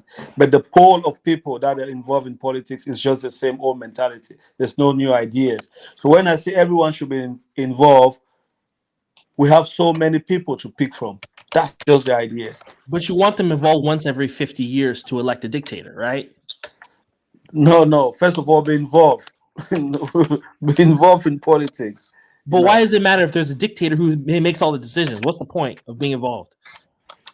Caesar, come on. See. Caesar, I mean, these are fair No, he questions. is What's the asking. point of being involved Look, if my dictator has all the power? Caesar, I'm not saying we're going to have a dictator for life. If you look at Europe, some time ago, not even long time ago, they were ruled by dictators. It worked for them, and when they gained the order in their country, everything was okay. They had to give it to civilian population. But there was a time in Europe that the best people for them were dictators, military dictators.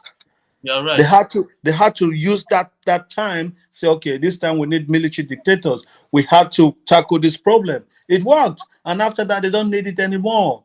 Now any alphabet guy can become a president. But we need to pass that stage. That's just my point. Yeah, you're right. I'm sorry, this just makes sense to me. So you But, just feel like, look, we just need a new dictator. That's the only problem. We just need a new dictator. Okay. Caesar, when you look at Nigeria, for example, yes, the law amending the constitution have been very, very slow, but there are some things that have been removed from the executive list. So little by little, we'll get there. Okay, I think last ninth Senate, they removed the electricity from the executive list. You understand me? There's some certain things they remove. So little by little, the most important thing that will cause true development in the society, they will remove all of them. But it's step by step. Well, if that's what you think, I mean, you're kind of saying something different. You're saying something a little bit different from what But I'm just giving like a reference of Nigeria, for example. Yeah. In Africa, both democracies. I mean, I'm not advocating for either. I just feel like, whatever, man. You guys want to be led by one Jesus. I hope you guys find your Jesus in your country. No one said you need Jesus, because there will be no Jesus or Savior. We have to do things by ourselves and do what is right. There will be no Savior or Jesus. That's the fact. Also, some of these things can be done if people are willing to spend and lobby and sponsor some certain bill. It is possible. Yeah.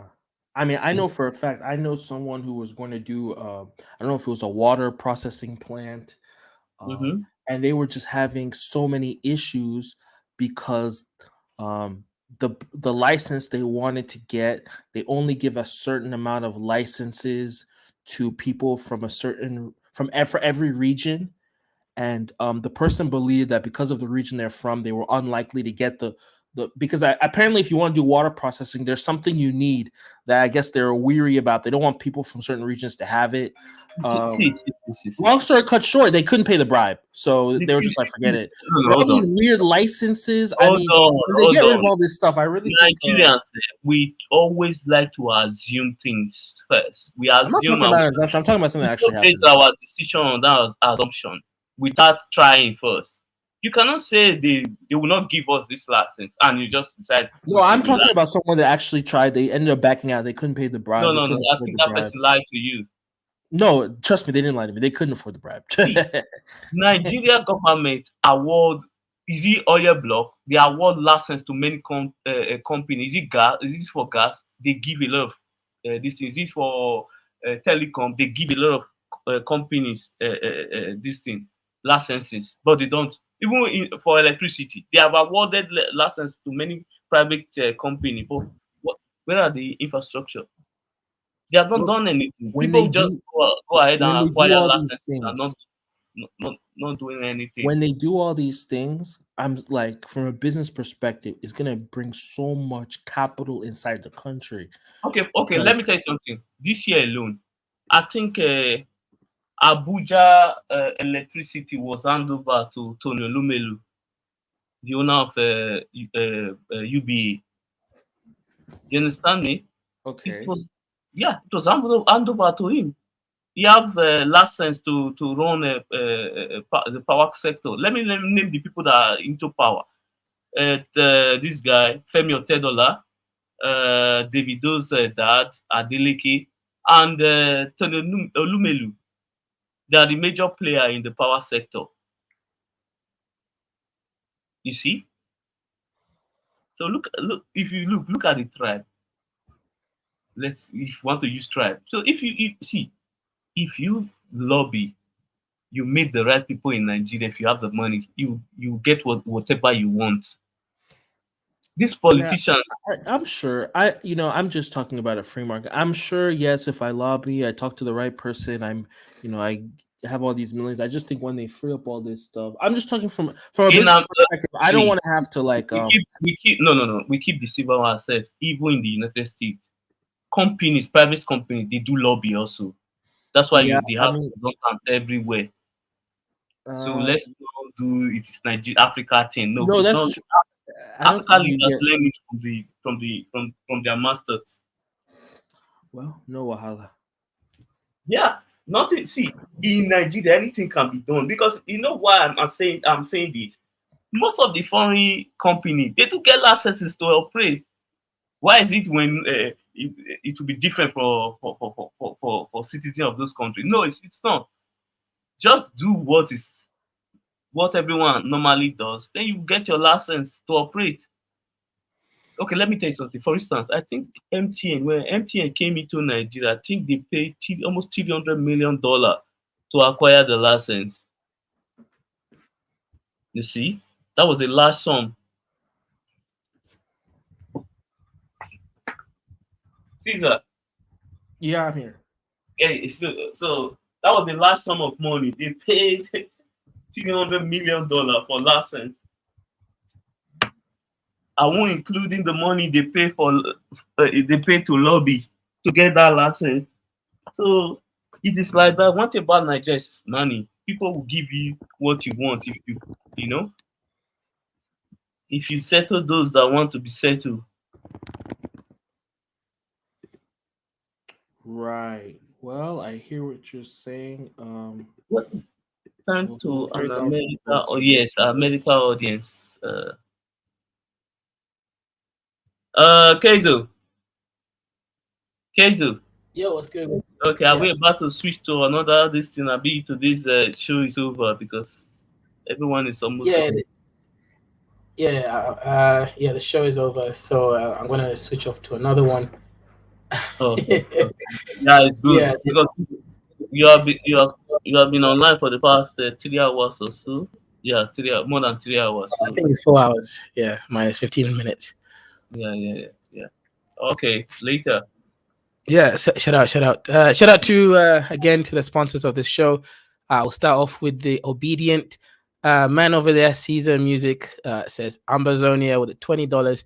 Mad appreciations to you, and thank you very much for sponsoring this show, brother. We'll go next to Uncle Duale, the Somali brother over there, for €2. Mad appreciations to you as well. Again, the Somali uncle with another €5. Mad appreciations for you and sponsoring the show. Again, we got the Uncle Duale again with another €2. I guess the Muzungu, right, or the Ajnabi, right, paid him So now he's paying the taxes to the Kaizoran Empire. And I'll shout out to my sis, Duad Mohammed, over there with the 200 Kenyan shillings. Shout out to you as well. And last but not least, we also have our sister over there, Sylvia, as well, with the £20 donation on PayPal. Definitely mad respects for that, right? Always love the people that support this stream over there. So shout out to you guys. But without further ado, we will be ending this this current show today. And thanks for all those guys. The topic is just Somali relationship with the black race, right? So if you guys want to tune into that conversation, you can. But you know, it's not really going to be that interesting. So you guys don't have to actually listen to it over there, right? So yeah, I prefer having no one there. Just me and myself is probably a much more preferable. Yep.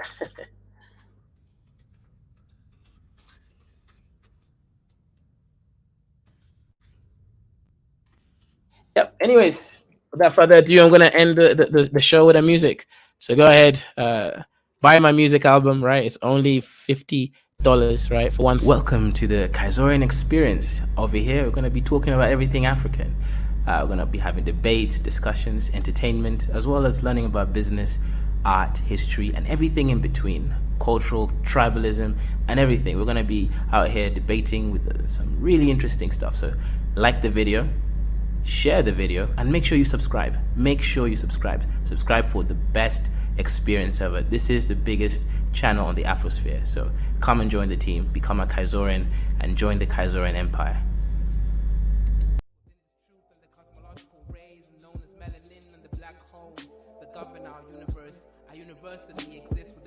Within this premise, and I exist within this bluebird in the sky. I'ma fly like the blue in the sky. I'ma fly like bird in the sky.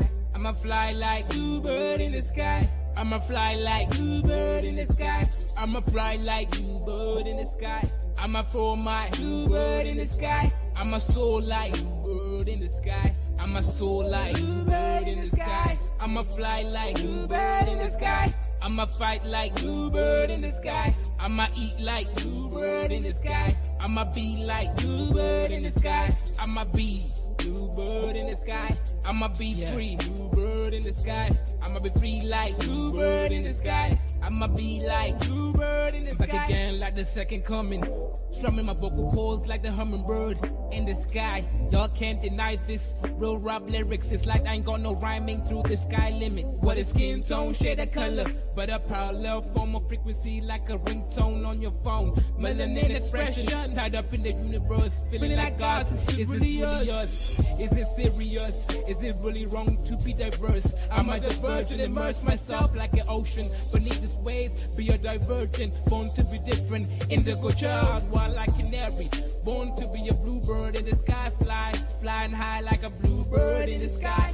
I'ma fly high, bluebird in the sky. Yeah, bluebird in the sky. I'ma fly high, bluebird in the sky. I'ma be like bluebird in the sky. I'ma be like bluebird in the sky. Everybody scream bluebird in the sky. I'ma fly high, bluebird in the sky. I'ma be like bluebird in the sky. Yeah, bluebird in the sky. Everybody, bluebird in the sky. I'ma be like bluebird in the sky. I'ma be like bone black, sweet like a berry. Flying high like a canary. Scary with my hoodie on. Heading on my vibe on the street that you'll be feeling my frequency in the song. But I know that I ain't never